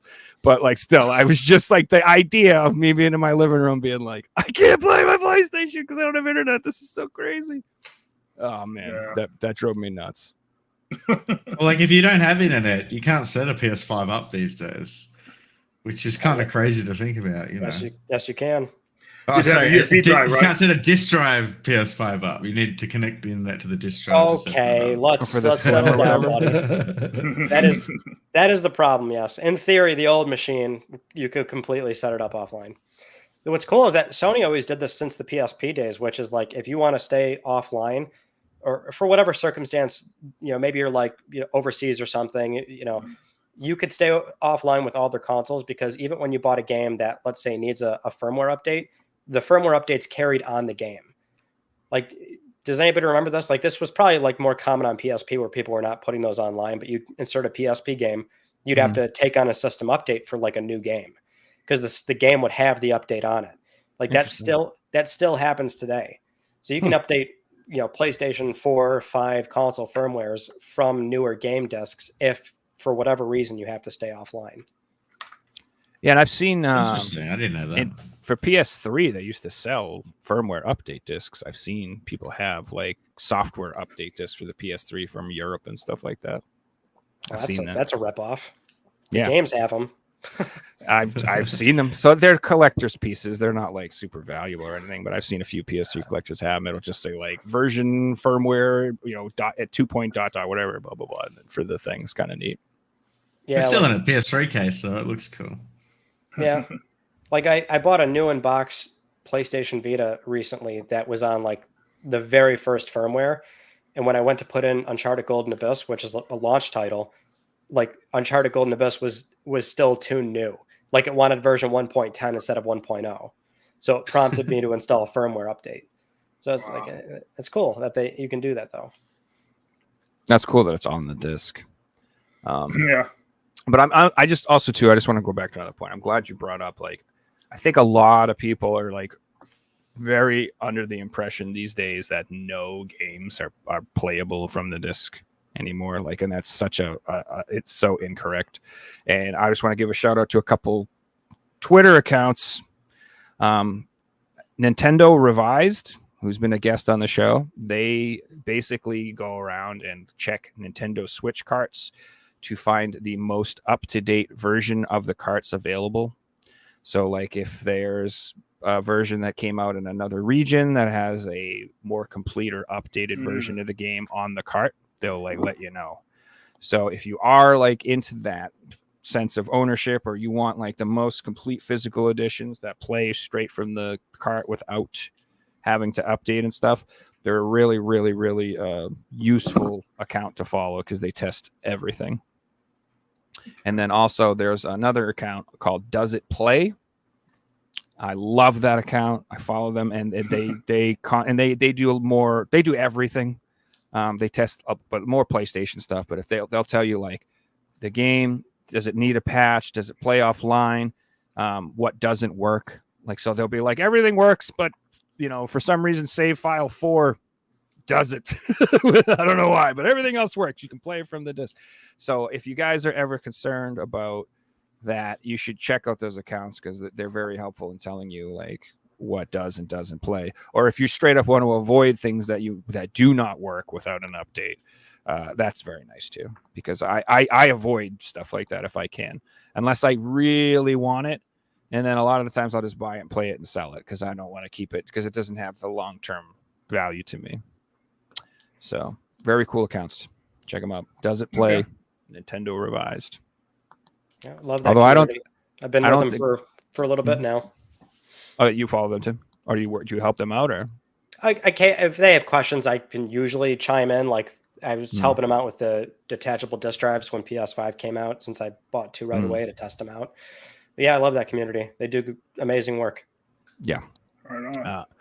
I'm into the gaming community in general. I gotta say, they're just people out there that are literal saints. I don't know how else to describe it. They put so much time and effort into helping other people in the community for like no reward, and it's insane. Like all the emulating, people work on emulators and FPGAs and just, oh my god, just thank you everyone who's doing stuff like that, because I'm just a scrub who wants to just buy and play games. I don't have time for all that. So I appreciate the hell out of all this information. I do. Yeah. I really do. Like, I know that, life's busy. We all have things to do. And you take your time out of the day to just help people out and provide information like that. You're a good person. Hey, Axiom for $1.99. What's the year's most anticipated game yet to come this year? For this year? Most anticipated. I'd have to think about this. Oh, boys, this is easy. Come on. Oh, man. Astrobot. Astrobot is looking Astrobot. Come on. I did order the controller for it. It's a colorful, big budget 3D platformer from PlayStation. It's an easy answer. Yeah. Astrobot, baby. That is the most PlayStation 2 looking PS5 game ever, and I am all for it. It does look good. Did you order the controller, Ryan? Okay, so here's the collecting portion of it where I can say I chose not to get it because I'm trying more recently to put a hard cutoff on things I do and do not buy. At a certain point, it's like how many fucking controllers do I need? Apparently for me it's like 7. Well, the weird thing is that if it were just standard controllers, I'd probably do it. But with the Edge, like if you buy a DualSense Edge, it's a $200 Pro controller. Mm-hmm. I'm never gonna not play that. True. Like I'm never gonna use a standard controller ever again. So I just can't justify buying like regular DualSense controllers, even if it's Astro. At that point, it really is an $80 like shelf item. Which, hey, I'm no stranger to expensive shelf items, but I've got a lot of them now. So, Pokemon. Yeah, so I'm done. There's a point where you're better off buying an $80 game than a controller. It's just fit more games on the shelf than controllers. If I'm gonna burn $80, it's probably gonna go to a game or something. So, right on. Meanwhile, I'm over here like I don't even want to play Conquered, but I pre-ordered that controller. I did. That shit's on its way. Let's go. I would say for me, man. I mean, the game I've been waiting for this year already came out, which is Final Fantasy Rebirth. So, yeah, man, that game's amazing. It fixes a lot of the issues the original game had. So it's an amazing experience for me because playing Final Fantasy VII back in the day when it came out and beating it, I was disappointed with some stuff in that game and it left me hanging. But this game I feel like it fixes all that stuff. So it's been an amazing experience, but I really got to get back into it again and play it some more, unlock some more stuff. But that's my game of the year, I would say. Not to a kind of corny answer, but it'd be like Pixel Remaster Collection coming to retail stores. Just on that, the price in Australia is actually $130. It's the first game I've seen retail for more than $100 in like 15 years. It's just crazy. What's the original price in America for it then? It's $80, right? Or $75. $75 for that type of game? That's very unusual. As far as I know, I don't think I've ever seen like a base regular copy of a game go over the 70 MSRP. It's 75. Yeah. Wow. That's why I that wonder game if was I Am 8-Bit did that stupid Annapurna collection for $199 for their cartridge. If well you for guys saw Switch, that. right? Yeah, for the Switch. Okay. So not for PlayStation, but yeah. that was wild. That's a weird one. Yeah. But the whole thing with the Pixel remaster was that it was, Sunday, 2 a.m, pre-orders go up, Dude. a $75 game. Plus it was Square's site, which means it's their shipping. Mhm. And the base doesn't matter where you live. Shipping was $25. So I remember this so well, where like the Wario 64 tweet talking about here's the pre-order link, and all the replies were like, why is this $100 to get shipped to me? Mhm. So many people said, F that, I'm not buying that game, and then sold out $1,000 on the secondhand market. So it is still awesome news that there's a reprint. Here's a Yeah, conspiracy theory, guys. Square are like, people aren't going to want to pay $75 for a game. Let's put out 2,000 copies for a year, make every single person want one, and then they won't complain when we re-release it at $75. Because hey, that's what happened. Here's the problem with that. Genius if it were. Here's the problem with that. That's too smart, and Square's not smart. Mm-mm. I don't think that's what happened. No, I agree with you. I think they're just wow. Yeah. They came out with like 5 games in 1 year, and they were all called oh god, what were those names of those tapes? Eternal something. Names. No, they had like a bunch of farming. They had Harvestella, which was like whatever. Then they had another one that was like, oh god, it had the worst name ever. It was like Daily Game or something. I can't remember what it was called. Like, oh gosh. I don't know. They came out with just a bunch of generic ass games, and then they had Forspoken. They made a bunch of missteps for sure, but I'm sure they'll get back on track. I like Square. They'll do all right. They'll figure it out. They have the good thing they're doing it's hard to go wrong, is bringing the games to more retailers, so people have easy access to them. That's good. Yeah, they should be releasing. As much as I like exclusives, and that's a lot of people's complaint about this generation. There's not enough exclusives, but I think for Square, they should be releasing on PC and PlayStation. And they should have came out with try to make a PS4 version of Rebirth. I'm surprised they didn't. So my game of the year contender, or my not really game of the year, but the only one that I'm really looking forward to, which I have mixed feelings on now, is I was also really looking forward to Black Myth Wukong. I don't know if you guys were checking that game out, but I've heard it's not getting a physical. That's what I've heard. I heard that is going to be a code in a box or some shit like that. So I'm like, I won't play that unless it's like $1 on Game Pass, because I don't want to buy expensive digital games. I'd rather buy a physical game that I can own. Yeah, especially for a single player experience. Maybe PlayAsia will do a physical for it. You know how they just come out with those.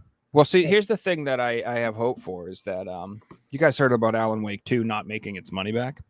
I was just going to say, at this point, if Alan Wake 2 is anything to go by, just wait.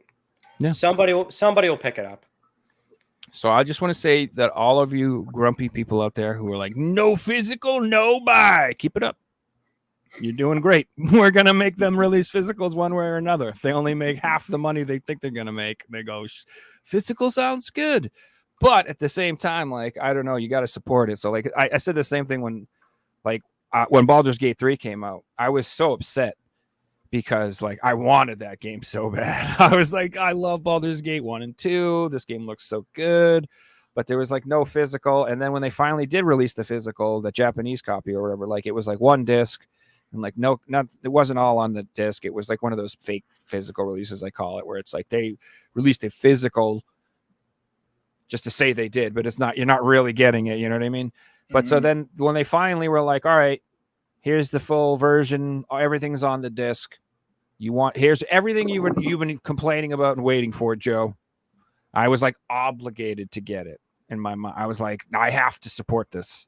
They did what I like wanted. Like I was so mad that they didn't, but they finally like saw the light and they were like, you know what? We're going to make the physical copy that the people. I still want to complain that they only made a collector's edition, but that's just me. Yeah, but it's only a $99.99, which To me, that's for what that is. I think that's a really good deal. I'm still waiting for an Australian reprint. Just on that, the Halloween Collector's Edition just got announced, and they're just coming out with a single case Collector's Edition, which is perfect. Physical copy. See, that's a good topic of conversation, which is buying physical nowadays. We are coming out spending much more than the first digital release, which, I would argue 10 years ago, it was not like that at all. Because almost always secondhand, when you're buying used, it's going to be cheaper than new on PSN. But nowadays, it really is something where oftentimes we have to wait. And then by the time we're paying for it, it is definitely more money than what it costs on PSN, especially by the time the game has had, multiple sales or whatever the case is. Like, what's like the retail? What's the cost for Cat Quest 3 right now on PSN? Is it 30? Is it the same as retail? Probably. Like, maybe, but like Stray was one of them. Chia, Kena Bridge of Spirits. Dude, there's so many digital games where it's like you hold off, you wait for the disc print. Almost always you're going to be spending like 40 minimum versus the 20, 25 it was day one. Yeah. And then for the bigger budget stuff, Alan Wake 2 or Baldur's Gate 3, it's in a very ironic way, we are paying more to get those disc prints. Yeah, at the end of the day, it costs money to ship and produce, and I'd happy to pay a little bit more knowing that they will still produce it for collectors, because we're out here saying we want physical and things like that. Oh yeah, Switch games especially, they're always usually more expensive than physically, I think. It's just fascinating how it turned out, because almost always like buying physical was not just cheaper, but like way cheaper. If you're like savvy and wait for sales, and now it's not like that at all. Yeah. Sometimes it is, but like you have to wait a really long time. It's not like it used to be where if you waited 6 months, you could get it on a sale. Now you got to wait a few years and you might be able to get it on clearance or something like that. And there's always the risk that doesn't happen. So like there's plenty of games where I try to be patient for. And then what ends up happening is they just sell out and then they go way up in price. And I was like, no, like that happened with Scorn. That Scorn game that they announced to reprint it. It was like $50 forever. And I was like, oh man, I really don't want to pay $50 for that game. And it doesn't look, it looks like a decent game, but it doesn't look like I'm going to really love it. So I'm like, I just don't want to pay that much for it. But like I waited and waited and waited and waited and waited, and it never got a price drop. And so finally I caved, and I'm like, I'm buying it for 50, whatever. And then it sold out, and it was like going for 100, 200, 250 for like months. And now it's getting reprinted finally. But like, yeah, sometimes it doesn't work out. Like you said, like you can try to be patient and it bites you in the ass. And for the Switch, that never works out. Like the Switch, you're like, oh, I'll wait for a sale. No. You buy it like if it's $5 off, that's a good deal. You might as well get it. Just on that, Joe, I don't know if it's like this in the States right now. I'm sure it's coming like that. But in Australia right now, if I want to buy games, I don't find them in the shops anymore. Like if I go to EV Games, the section of their games, it's the same. It's actually games from 2014 to 2018. They don't have anything recent. Wow. The recent games there's one new copy. It's all the old shit that back when they were making like, thousands and thousands of games. That's the stuff that's in the shops. Do they have all that toy filler in there now? Sorry, Reggie? Do they have all that like toy filler in the EB store, EB game stores now? Like kind of like 55 of the games? Yeah, it's t-shirts, it's toys, it's posters, it's cards. Like the games is so tiny. I went to JB Hi-Fi and I used to post videos where I would pick up 100 games. There wasn't even 100 games in the shop anymore. Like it was just one copy of each game, and each game was $69 or $59. It wasn't anything on special. It wasn't any pre-owned games, because it's just that's not the markets anymore. The only place you find this stuff are the secondhand shops, but they don't get the new stock. So we're not going to get clearance games like we used to. Every secondhand shop's looking on eBay and selling it. eBay prices are 10% under. Like I'm not finding anything on clearance like I used to anymore. Maybe a handful of Amazon sales, but even the Amazon sales we get here aren't that good. They're forcing everybody to do pre-orders. Like it wasn't like that back in the day. You could go into those game stores and find all kind of games you never heard of before. New games just coming out that day, but now this whole pre-order thing, which they want everybody to do. They won't even get it in the store unless somebody pre-orders it or enough people pre-order that item, which is pretty sad. Like I remember I walked into it's GameStop where I'm at, and I walked in the store and they said this new World War Z game came out. And I said, oh wow, you guys have it? Did you pre-order? I said, no, I just found out about it today. You should have pre-ordered. I'm like, what are you talking about? Like, I was like, that's crazy. I was like, man, like, you can't even go into these stores and find like newer games anymore. They want everybody to pre-order no matter what, so it was pretty crazy. Speaking of pre-orders, I did have a couple games announcements I wanted to go over real quick before we get into pickups. All right. So the first one, this is finally getting a physical release, which I've been waiting for forever. Pre-orders are now live for Killer Clowns from Outer Space. You can get it over at VGP, I think. Huh. So if you like Evil Dead, if you like Dead by Daylight, if you like Texas Chainsaw Massacre, this is another one of those games. I'm going to get it just because I'm a huge fan of the film. Like, I love that movie. And so I haven't played the game yet because I was waiting, hopefully, for a physical, and now they're getting one. So I just wanted to point out that that's happening in case anyone's been listening to the show. And you've heard me say many times there is no physical for that game. Now there is. I also want to point out that I saw this today. Inscription apparently got a reprint, and the PNP Games, which I think is something related to limited run somehow. I'm not sure, but I $55. Ouch, dude. That's what kind of game is it? Okay, so Inscription is like a deck card game. Which is no. Well, honestly, I'm not into that genre. And when Special Reserve Games announced that game, I was like, I don't know if that's for me. But dude, it was like selling for like $250 at one point. It was going for so much money. It won like Game of the Year or some shit. I'm pretty sure. Like it won. Really? Like I can't remember. Like I remember that. It's supposed very to be well received. It's supposed to be an absolute. Yeah, exactly. So I heard deck building, and I was like, I'm not interested at all in the card game. But I heard this game is absolutely incredible. So when I changed my mind, and I'm like, oh, I should go back and get it. It was just wicked expensive. So then what ended up happening is, how Special Reserve kind of went out of business or closed their storefront or whatever. They opened up an eBay store, and they were selling copies for like 85, 75, 80, 85, something like that. And that was the cheapest I'd seen it for a while until this. So this just got announced. So for $55, I know that sounds like a lot, but that's actually the cheapest I've seen that game in like 2 years or something like that. So I thought that was really fascinating. So anybody interested in that? I've got the original print of that one. Nice. Did you get the actual special edition in the black box or whatever? Special Reserve with its little, what are they? They number it like 1 out of 1,000, 5,000 or something like that. Yeah. So if you look on my shelves, I have like almost all of those. See those black boxes right here? Those are all the Special Reserve ones. And now I'm just kicking myself so hard that I didn't get that game. And I was just like, It was one of those things. This is why FOMO exists. It's because of shit like this. You just don't buy like 1 or 2 things, and then it just bites you in the ass, and it's just like it haunts you forever. And then you end up ordering everything that comes up for pre-order.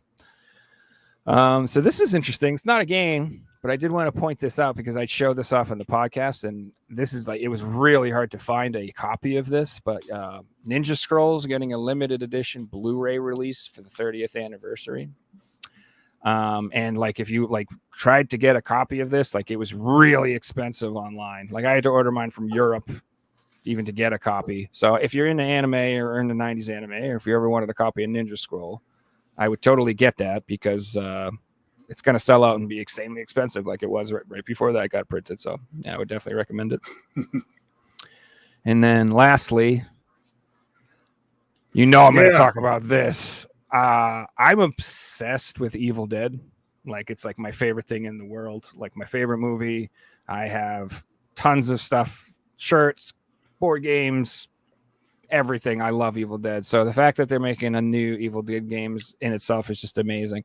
And basically what this is Way Forward is making it. They're like 2D action games. And it's a combo. One of them's based on Halloween and one of them's based on Evil Dead. And if you go to bossgames.com, I believe it is, There is a collector's edition that you can order for it straight from their website that comes with like a fake miniature arcade cabinet, a Michael Myers plushie. Comes in a huge box, got a bunch of stickers and like coins and shit like that. It's a pretty cool edition. I'm a little bummed it doesn't come with an Ash figurine. It just comes with a Michael Myers because clearly Ash is cooler than Michael Myers. I'll fight you. I don't really care if you disagree with me. Ash is the man. And I did want to just share the trailer with you guys. Right on. Take a look. Let's check it out. And I'm not going to play the audio just because it's got the theme from Halloween in it, and I don't want to get hit. Who's this asshole? There we go. So yeah, just a minute and 10 seconds long. But it looks great, dude. At first, I thought it was going to be like a combo. I thought they were going to make like a Halloween skin for the Evil Dead game. Like I thought they were just going to add characters, but yeah.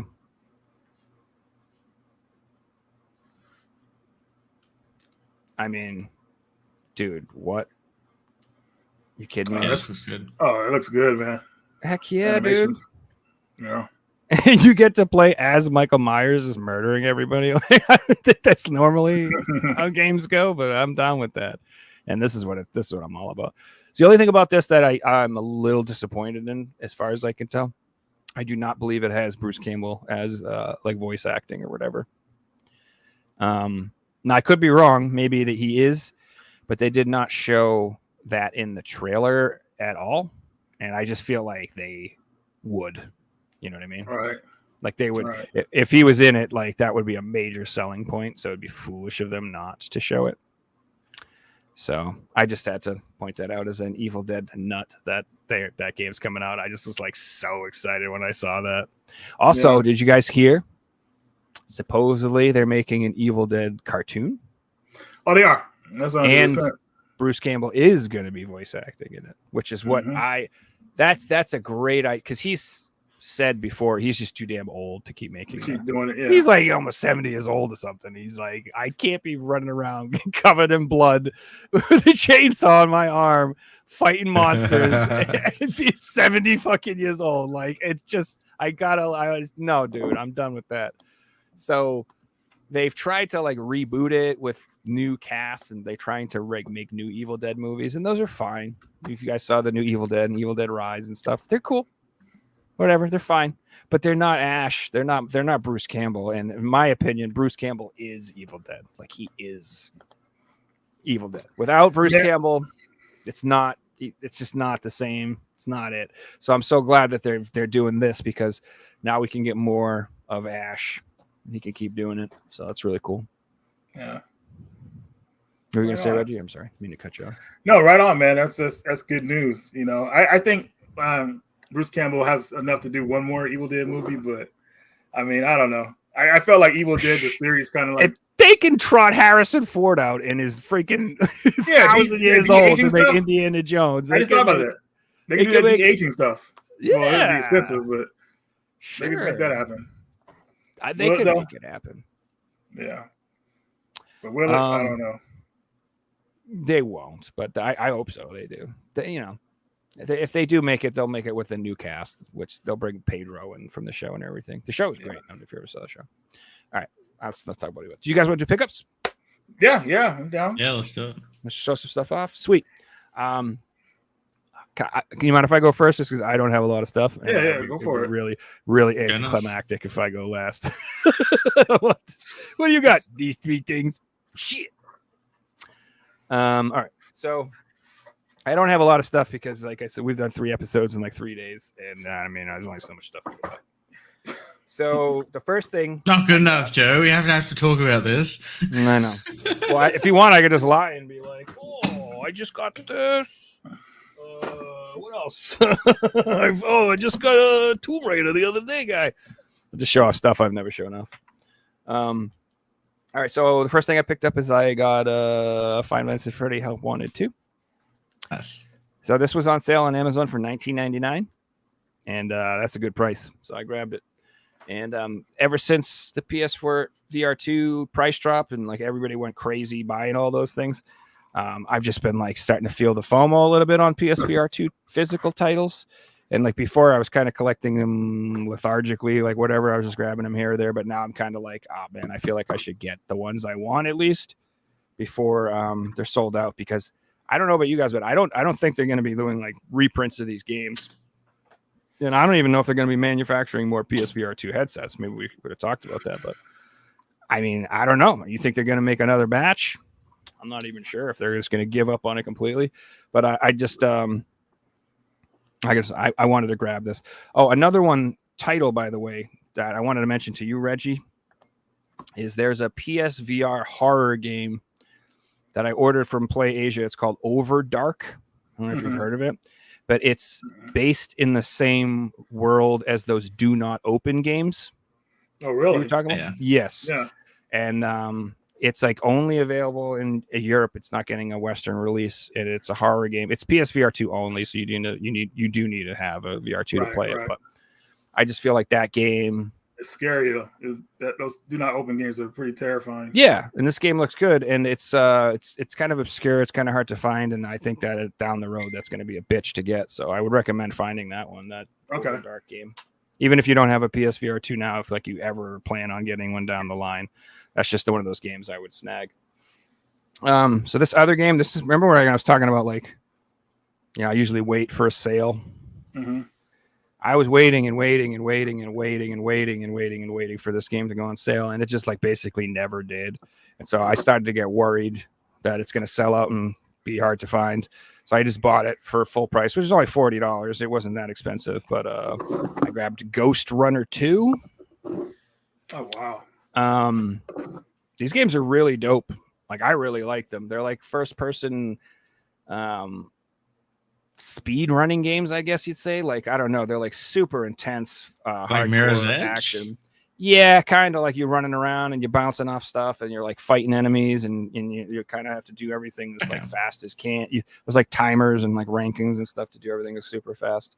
I don't think they look really fun, and I don't know. I just wanted to get it before it sold out, so I grabbed it. It's Ghost Runner 2.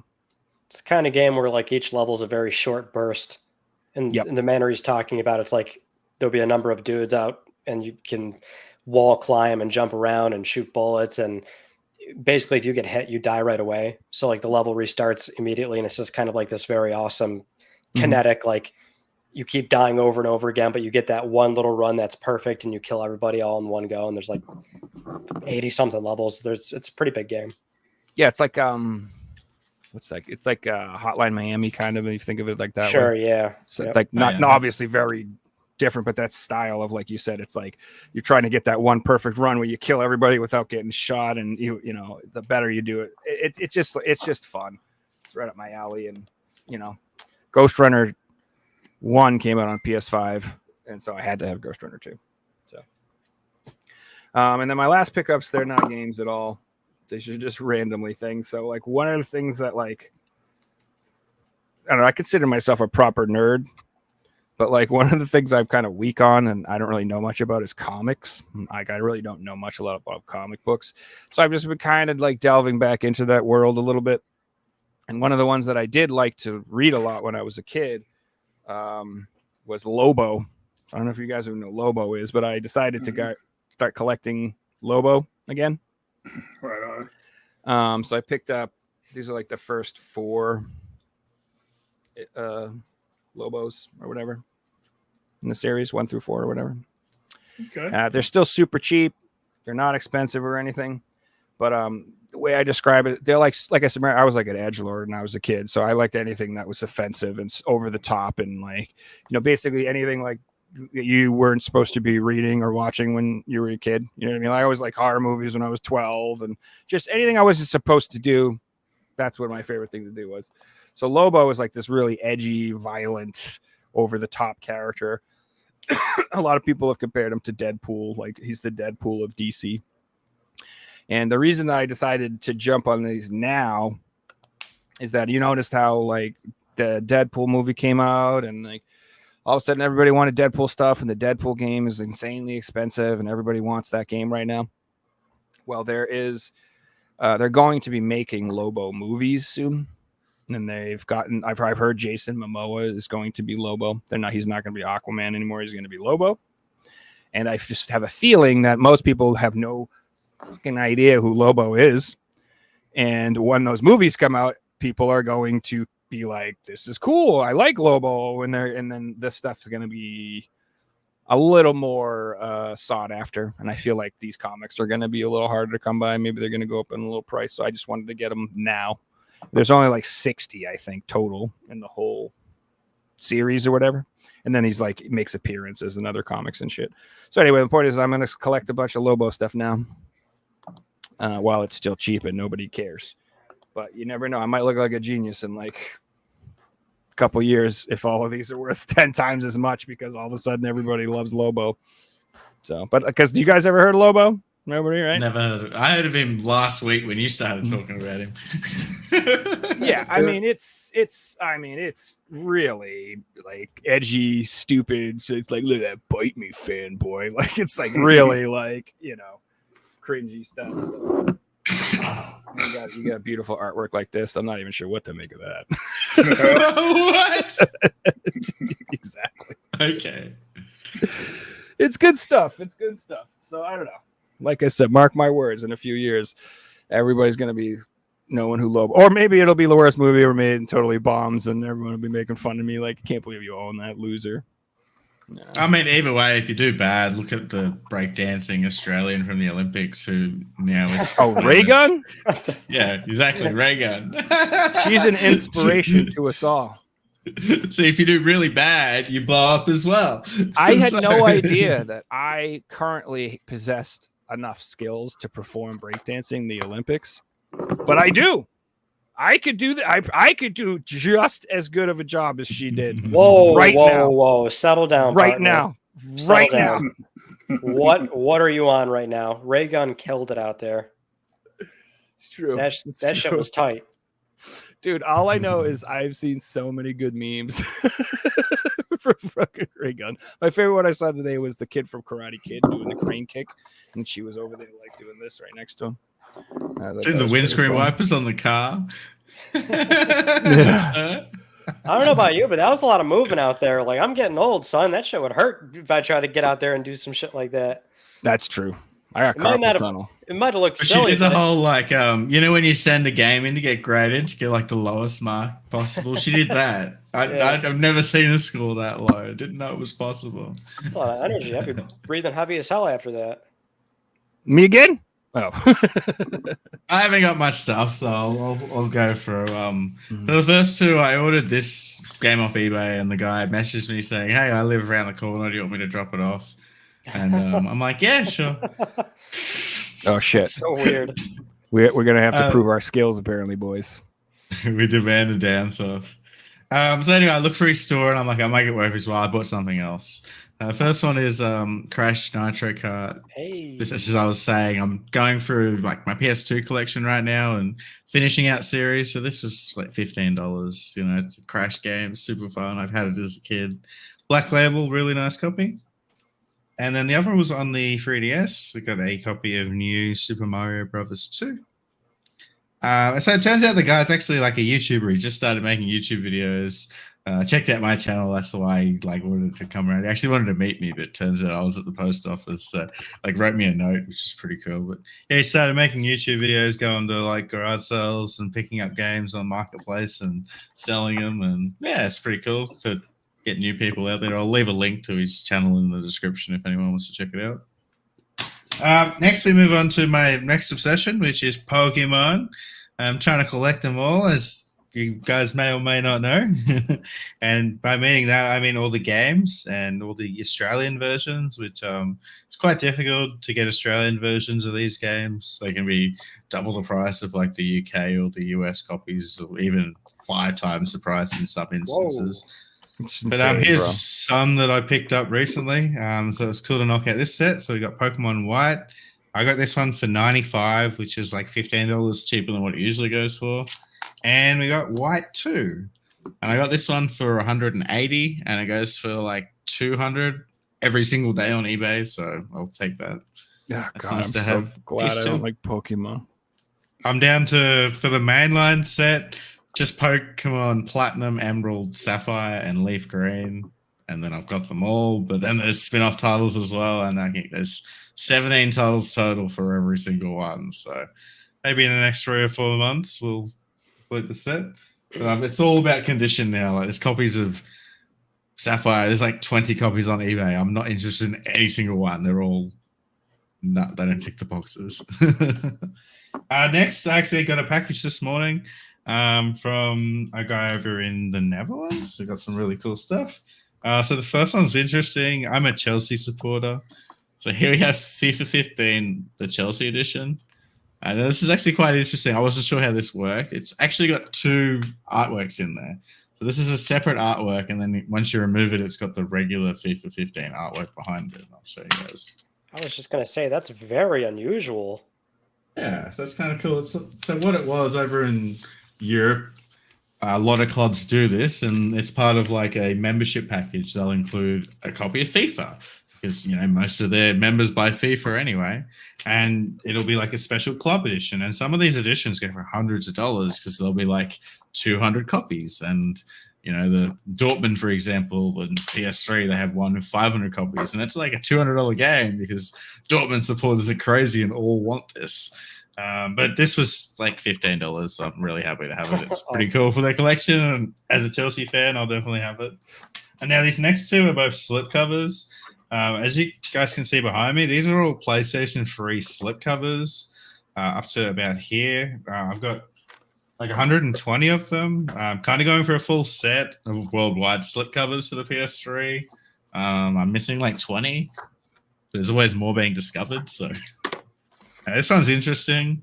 It is an Uncharted 3 pre-order box, which isn't like an official release, but it was an official Sony product. So, and it was a slipcover, so I'll definitely have it in the collection. Yeah, just literally says pre-order box, but they pour it out in a slipcover. So that's pretty cool. Interesting. And then it's got like a network card behind it, so it's not the official game or anything. That's weird, man. If it's a pre-order slipcover, what the hell's it covering? Yeah, Can't be the game. It's weird. And the next one is a FIFA slipcover, but this is actually really rare. This is a Spanish exclusive, and it is for the 2010 World Cup. And it's a pretty cool slipcover. I've been after this one for years, so happy to have it. It wasn't expensive or anything. Like it's FIFA. No one actually wants these, but I've been looking for it for years and haven't been able to find one, so I'm happy to have it in the collection. Who would like to go next? Right on. Yeah, I guess I'll go next. Oh, we got a question for you real quick, Reggie. So still alive for $5. Said, sup, Reggie, I saw your videos and was wondering where you bought that D-Working Designs Alundra. I'm interested in maybe picking it up too. Thank you. Well, I'm glad you mentioned it. It actually went up for pre-order today, and that'll be the first pickup I show here. But I got it from Project Retro Games. You can follow them on Instagram, or you can just type in projectretrogames.com and it'll take you to their store. But yeah, he's talking about this, and this is the Alundra Unworking Design, which fixes a lot of issues that Working Designs did to games when they came to America. So the game is much more playable, where enemies are like their regular like stats and everything. Because this game is a good game, but it had weird jumps of difficulty as you played it. Like at certain points, it was like really weird. It'd be really easy, hard, really easy, like just all over the place. But it fixes a lot of issues that game had, and it comes with a lot of collectible soundtrack, all that good stuff. So Can you show it off a little more? That's a nice. Yeah. box. Yeah. Sorry. That's gorgeous. It opens up like that, and then That's this cool. part has all the games inside. And here's the back of it and everything. So Does it come with a map?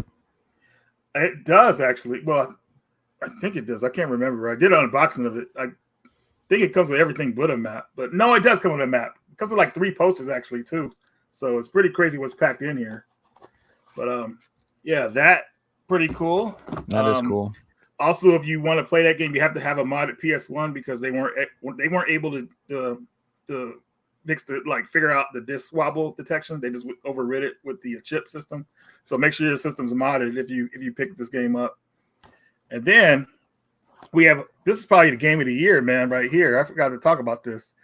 Flashback 2 Collector's Edition. Yes, this is one of the best games Game of the ever year? played. Really? Come Hell on, man. no, It got man. terrible reviews. This game is one of the worst games ever. I thought it was a cool pickup because it was going on Woot for $34, and originally this was $200, which I couldn't believe when I got the packaging. I said, okay, let's see what $200 is worth. And it's just a statue. It was just such a lame collector's edition, man. So if you paid $200 for this, man, I feel bad for you. But they're all on Woot right now for sale. The Xbox One is $30. PS4 one is $34. So yeah. I think that I'm for sure that it's worth price, that. I'm sure it's worth that. And it comes with the original game as a download code, so I thought that was cool.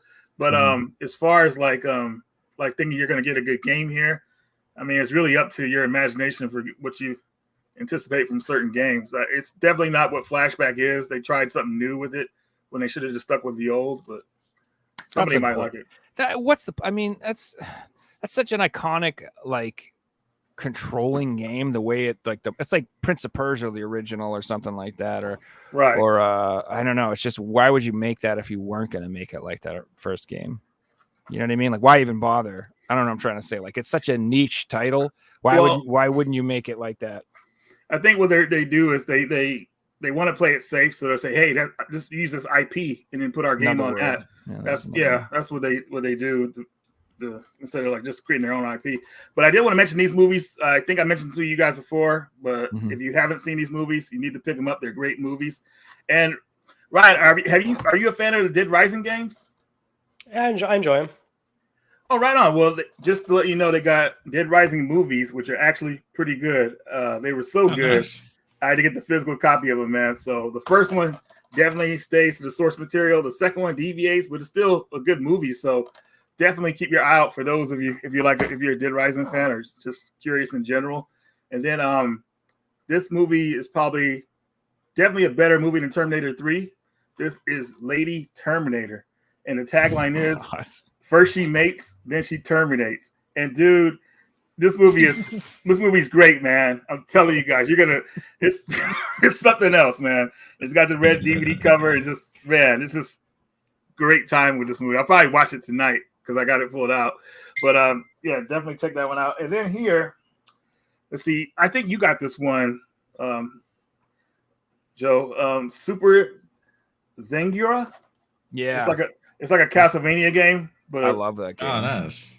This game is fun as hell, dude. But Yeah. it could be a little bit like you have to get these keys to unlock other areas, so you have to really pay attention to what's on screen. But this game is a lot of fun, and yeah, a lot of people. Hopefully, more people will know about it because it just came out physical from Red Art Games. But yeah, definitely check this one out if you're a Castlevania fan. Oh yeah, Red Art Games is supposedly back up in action. I don't know if you guys heard about the hack and they had to shut down and all that other stuff. A couple days ago they finally got back up. They're back up, and they also extended their summer sale to make up for it. So I'm pretty sure that sale they had going on is still going on. If you guys just put your credit card details in, and you'll be right. Yeah, so I don't know about that. I might PayPal. Yeah, that's the way I do it. It's like, man, you don't want the information. Next game here. Look, don't judge me for this game. I thought I was getting a good deal, a $10 game. You already showed the Terminator. That's never movie. That's never a good sign. Oh, that's not that bad. Dude, this game should have just been a movie, dude. It's just a walking sim. Yeah. It's like they walk super slow to make the game stand. Like, it makes it worse, dude. Like, you're like, hurry up, dude. We got to get to the next area. And That would drive me insane. I don't even know if I'm going to play it now. I'm probably just going to watch a video of it just to see, what it was about. I mean, production value wise, it's pretty good, but it's just not a game, unfortunately. I went it with high expectations. I thought it was going to be some adventure like Mass Effect or something like that. Well, this is like a 4-hour game. It was $10 on. It's cheap, yeah. Oh, it includes a digital art book and soundtrack. Oh, okay. I didn't even realize that. Okay. Well, yeah. Anyways, $10. Maybe you want to pick this up. Probably not. But this next game makes up for it because I got these games together. I got this on sale on Woot, $30. RoboCop. Yes. Oh, yeah. That's a good game. Dude, this is a true sequel to RoboCop 1, dang it. They got Alex Murphy back as the voice actor to do his voice. So really, and they got the RoboCop theme song playing like at certain points to get you pumped up. So, man, great experience with this one. I'm assuming you all seen RoboCop, right? The original, maybe? Oh, yeah. Long time ago. Yeah. I saw that shit when I was like 8 years old. and 8 I years should down. not have seen that movie. It's pretty violent, man. But So I had an older brother who's 5 years older than me. mhm. And so all his friends would all watch movies, and I would always be like, "Can I watch? Can I watch?" And they're like, "No, no, no." And then I just beg them, and He said, "Yeah, finally." they're like, "Go ahead, dude." And so I watched all these movies way younger than I should have, and every single time I'd be like totally traumatized and be like, "This is fine." Like, you know What's what I mean? wrong with little They're like, Joseph? They're like, "Are you scared?" I'm like, "No, I'm not scared. This is fine." But I also have to go to the other room and do something else. See ya. Like, it was just like, dude, I used to I always feel try like to watch crying that. now, guys. I'm not scared, but Bro, I literally watched Nightmare on Elm Street when I was a little kid, and I had a reacurring nightmare about Freddy for like a decade Oh wow! from that shit. Dude, The I first had one you saw was part 2, huh? I don't even remember. I couldn't even tell you 2 or 3. But yeah, man, like what a dumb thing for me to do. Next game here, I got the Gran Turismo 2 Plus Edition, which includes a lot of stuff, I guess, that was cut out of the game. I never heard of this. This is another one of those Project Retro game releases. Okay. Oh, You need a modded PlayStation to play it, so just let everybody know. But it's got the long box. It's a press disc too. What I forgot to tell you guys. So when you buy from that website, you're getting pressed games. So they're not burned. You can see it's got the black or blue, That's cool. whatever you want to say on the Yeah. back, and yeah, you can see all that stuff. So very, very cool. Gran Turismo 2, I feel like it is a good starting point in the series for me. You know, because I'd rather play the PS1 versions. But yeah, got that. Then we have Fantastic Night Dreams Cotton for the PlayStation here. So that's another press game. Sorry about the glare. Reggie's moved beyond regular PlayStation collecting, and he only gets Yeah. like, shit that never came out. And... Well, the game is finally translated in English, so it's kind of cool. But another release from Project Retro Games. And then here, I'm going to switch it up here a little bit, literally. For the Switch, I got Super Alloy Ranger, which is like I guess you could say a running gun, or you could say a Mega Man game. Yeah, I would say it's more like a Mega Man game. But very cool game. It's all sprite work and everything like that. I haven't got that far into it yet, so I've still got a bit more to play. But you can play as 2 different characters. The one has a gun, and the other one has like a slash attack. So different play styles, but another cool game there. And then I think that's exclusive physically to the Switch too. Yeah. And then I finally got Xeno Crisis for the Super Nintendo. So Nice, dude. and not only that, you got the Genesis version. So now I can see which one is better. 16-bit wars all over again, right? So, Genesis is going to be better. Yeah. Yeah. And then I don't know if that's true, but that's my answer. and then we got Planet Cube Edge for PS5, another Red Art Games. This game looks like a Game Boy game, but man, the action is fast paced in this game. It's brutal. You're gonna get killed a lot, so just be aware of that. And then we got this game called Astro Flame. I didn't really like this one too much. I couldn't get past the first level. It's one of those games, once you lose all your power, you have to start back from a checkpoint. So I'm like, I ain't got time for that. But maybe I'll put in the time to get better at it. But it just seems kind of generic as I was playing. So there's nothing really pulling you in. Like, there's so many other better shooters you can be playing, but I don't know. We'll see. Yeah, it's tough to play something like that when Dodonpachi exists. And then, is that it? Fear the Moon. I think that's how you pronounce this game. Fear the Moon. This is so true, Prometheus.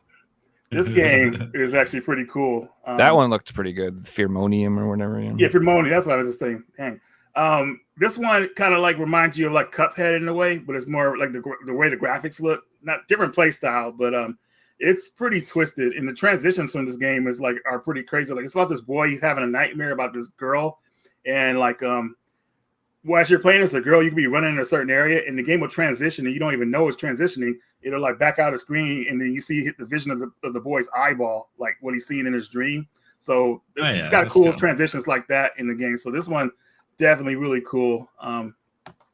More of an indie title, so it's not pushing the PS5 or nothing like that. It seems like they're putting a lot of indie titles on PS5, which I hate, but that's just the route they're going. But anyways, that's all I got, man. Yeah, hopefully you guys saw some decent in there. Oh yeah. Very cool. What you got for us, Ryan? Ryan, So taking us home. Yeah, I haven't really done a lot of like personal buys, but usually I'm always picking stuff up at least for like videos. So like one thing I was doing recently, I'm working on a video about the PS2 launch lineup. So now I need all the PS2 launch games. So I came back from one of our local retro stores, and they're already in the shelf, so I'm not pulling them out. But the ones I got recently, he had a bunch. He had Dynasty Warriors 2. I had Fanavision. He had Kessin, Madden NFL 2001. I got that. First print of Midnight Club. These were all first print black labels. Orphan, Scion of Sorcery, Ready to Rumble Boxing Round 2 from Midway. Silent Scope. Nice. And then the first SSX. I actually didn't have that. I was kind of shocked at first. I thought I did have it, but didn't. So now That's I do. an essential. All the SSX games. Hey, I have 3. I'm like, oh, how do I not have the first one? Then I had Summoner, and then there's one other one in there. There's a handful of PS2 launch titles, though. So I'm only missing a few more out of that. But at the same time, I did pick up another game that's for an upload coming up sometime in like maybe November, December, somewhere around there. Black Site Area 51 for PlayStation 3. That's a good game, actually. Yeah. Yeah. I fucking hate it. I'm playing it right now. The controls are weird, man. It's awful. And it's glitchy. I played that one before. I played it before Call of Duty, and I liked it. But like going back to, I'm like, yeah, I could understand like the. But. It's for a retrospective series I'm doing. I don't know if any of you guys saw the upload I did on Layer, Haze, and Folklore, but I'm going to start expanding that into a larger retrospective series. So I'm looking at more PlayStation 3 titles and some that are like maybe lesser known, or titles that were reviewed poorly, or like they just turned out like not all that good. So I'm like, oh, that's a perfect candidate. You do like Mind Jack stuff like that. I started filming it 2 nights ago. Bionic Demand and dude, I hate this game. It's so bad. Reggie, you're right. It's the controls. Like, so PlayStation 3 FPS games, almost always developers made L1 and R1 to shoot. Oh, this one is so bad. What? But no, that's my muscle memory on PS3. Any FPS game I play on PS3, I can take to it like that. L1, R1, aim, shoot. This game, no, it's L2, R2. Which that's just not what FPS games were doing on PS3. And there's no control scheme in the game. There's 3 different control schemes. There's none. So L2 is normally throwing a grenade in the game. So all this, my playthrough that I'm capturing, I just keep chucking grenades the second I see people because I'm thinking it's going to bring up the scope, and it's just not happening. But yeah, I mean, everyone had that experience though. Like I remember switching from like PS3 games to like Star Wars Battlefront was the first one, and it's using L2 and R2, and I'm just throwing grenades every single game. I'm like, oh my god, not looking down scope, like staffing into aim and shit like that. Well, it's like if you were also playing a lot of 360 at the time, like that was the console where the triggers made sense. So a lot of first-person shooter games there is the proper, LT and RT. It's just not this, or LB and RB, I should say, but not on PlayStation 3. So it's just the game runs poorly. It's very weird. The NPCs are always running into walls and getting in the way. That's been a very strange experience. I can't say much about the PS2 launch titles because I don't have all of them yet, and so I can't film that just yet.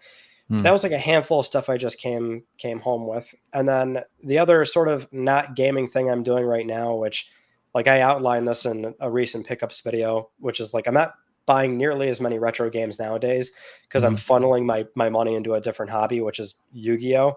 So I'm buying a lot of cards now. So the cards I have are I have two collector rares of Nouvelle's Restaurant because I'm running a Nouvelle's deck, which is a funny archetype about like food. So all the monsters are like cooks and chefs, evil demon chefs, and you summon those and then you tribute your opponent's monsters. And this is the field spell where it's a restaurant. That's so cool. I'm like building out the rarities of my decks. So I have ultra rares of these. Now I ordered collector rares. These were $9 a piece. And then I'm running Super Poly in my deck. So Starving Venom Fusion Dragon's always a good Super Poly target. So I have 4 copies of these, which just came in. Nice. So I'm just playing a shitload of Yu-Gi-Oh now. It's like it's weird how sometimes that happens, right? You get into spats of like, sometimes you have your highs and lows with hobbies, right? So it's like games. If I'm buying games, it's usually for a video. But the actual, like, just straight up hobby, like, dude, I'm buying so many fucking cards now, like booster boxes and ripping packs. And I held off on cards for a long time, man. I always knew it's like, don't get into it. Don't get into it. It's a trap. It's a trap. And it's like worse than games because it's glorified gambling if you want to rip packs. Yeah, basically is. So, yeah, I fell down the rabbit hole. And quite frankly, I can't get out of it.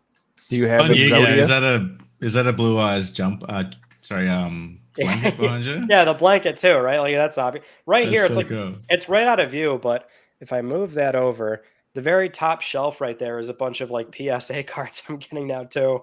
Nice. Some of my like favorite cards that I want in like a nice high rarity, and it's like encased in a display, and so I'm having fun with that. It's always like a good getaway from like because the channel is always PlayStation, always video games, and sometimes it's nice to get away from that.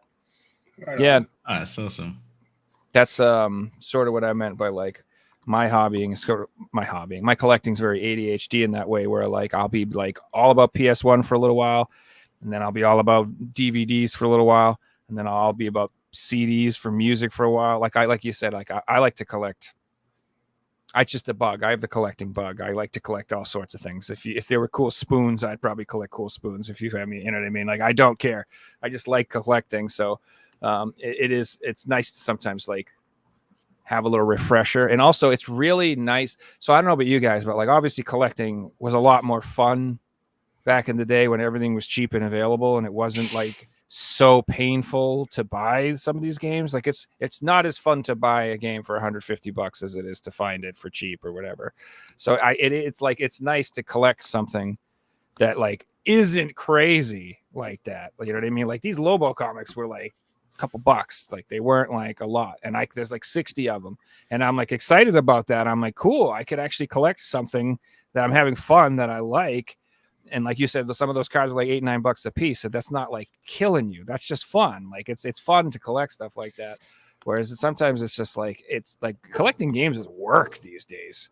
Like you got to like watch the eBay for months and put trackers and prices and negotiations and try to get you bid in. And like, it's stressful sometimes. It's not just like fun. So like, it's good to have other hobbies that you can kind of go out and get involved in, which is another reason I got into like the PlayStation magazines. I started collecting these like crazy because they're awesome. They're PlayStation related. They're still within the hobby, but like I can get them for $10 a piece every once in a while. They're not breaking the bank. Like they're just fun to collect. So I don't know. I think that's important. I don't like just always having like, I don't collect things just because they're expensive. I'm actually the opposite. I'm like, I don't care if they're expensive. I don't want them to be expensive. I want them to be affordable so I can collect them. I don't want them to, like some people are like, oh, isn't this great? The games cost $500. I'm like, if you own it, I suppose that's a good thing. But also as someone who like doesn't really sell stuff, I honestly don't care. Like, I don't want it to be super expensive. And people are like, would you be upset if like the market crashed and all the games became cheap and stuff? I'd be like, not really, because I didn't pay the retail. That I never paid the top dollar for any of my stuff. I got it all before it became expensive. So if it came back down, and it'd probably be worth probably what I paid for it. So that's not going to upset me. And second of all, that'd be great, because then there's some stuff that I gave up on owning that I could actually try to get again. Like there's some stuff that just gotten out of line, and I'm like, wow, I'm not getting that. It's not worth it anymore. So I miss those days of like the rare stuff when it was cheap. Like it wasn't a matter of, oh, I want to buy this $300 game. It was no $40 game. You just got to wait for it to show up, or a $5 game even. But like, it's rare because you've been looking for it for years, and you finally find this thing, and it might only be $10 like online, but it might only sell once a year or things like that. But these days, like, people are so switched on with prices and everything. Like, if something's rare, it's expensive because people just associate that. Yeah, makes me sad. So yeah, what's everybody got coming up? Figsy, you making any videos? Yeah, I got a few planned. I won't make any promises, but I've been streaming like every single day on Twitch, so definitely like making a lot of content right now, having fun. Cool. So yeah, if you guys want to sub to Figsy, all the contacts are in the comments below. Reggie, what about you? You got anything coming up? I'm kind of like going off the cuff right now. Like I might do another pickups video or something. See, I'm backed up, so I'm like like I don't have nothing prepared, so I have no idea. But it's easy to say probably like maybe a pickups video or something like that. So aren't you doing some expos soon too? I saw some announcements for that. Yeah, the Portland Expo is coming up late September, so that's next month. Yeah, we're preparing for that. Me and Jason are doing a panel on there about game collecting today versus yesterday. You know, like yesterday back in the 2010s and stuff. So yeah, that's about it. Yeah. Cool. Well, make sure you guys go down and sub to Reggie to get all that content. And if you want to meet him at the Portland Retro Gaming Expo, you go ahead and do that. Yeah. And then Ryan, what about you? You making any grills out of PS5s? Anything cool coming up? Not right now. No. This coming Tuesday, if this video gets done in time, is about exploring used PS2 memory cards. That's a lot of fun. Nice. Yeah, I did that. You like go back and finish the games and stuff, finish up the files? Yeah, the one upload I did last year did really well, and then I did it again for PS1, and then I was like, okay, that's it. But people are like, no, keep doing more. So I'm like, all right, I'll do a version 2. So I've already looked through like 10 of them right now. I've booted up most of the save files for copies I have, and so this weekend I'll probably like finish up some of the save files that are like kind of near the end to where it's like reasonable for me to do it, and so that'll be the sort of title. Like I loaded up these saves and I beat their save files too. That's a lot. That's of fun. Cool. I love it. And then you do the Let's Talk PlayStation every Friday, right? Yep, news every Friday. All the happenings going on in the PlayStation business. That's always every Friday. So, and are you on Spawncast too? Do you do podcast too? Are you on a podcast? Yeah, I've recently joined the crew. I'm not on every week, but I'll try to show up every time when I can. And then me and John are also doing Click Our 3-Hour PlayStation podcast. And is that on your channel or on his channel? Or is that on its own channel? That's on the Spawnwave Network channel, if I remember correctly. Yeah, Very it's cool. a separate channel. Very cool. Well, guys, make sure you go and you sub to all his stuff. And it's great content. If you're into PlayStation, I honestly can't think of these 3 gentlemen here who are better for PlayStation content. Seriously, like this was a lot of fun for me as somebody who's like, I'm just more of a fan who talks about PlayStation. I've been watching all of you guys for years, so this was really cool. I had a lot of fun, and I hope everybody here enjoyed it. We're going to wrap up the show, and I just want to say thank you guys very much for watching. Hope you had a lot of fun. This Thursday will be no show because we've done 3 shows in 3 days, 4 days or something. That's too many. And like I don't have anything else to say to you assholes for like a week. I need like some time. I need some things to happen. I need to get some new games and stuff. You know what I mean? So we're gonna take off this Thursday. Then the following Thursday should be Nerdy Nick from the N Squared podcast should be coming back on the show for his second appearance, which should be a good time. That'll be the 22nd. So I hope you guys sub, follow, like, share, subscribe, leave comments. Start fights. Oh, let me think of some. PlayStation's better than everything else. Nintendo sucks. Sega's lame. Leave comments below if you disagree. Leave comments. I'm just trying to get you guys to leave comments. I don't care. I don't do any of that. But yeah, that's it. Hope you guys have a great rest of your evening. Have a good night, everyone. Night, everybody. Later.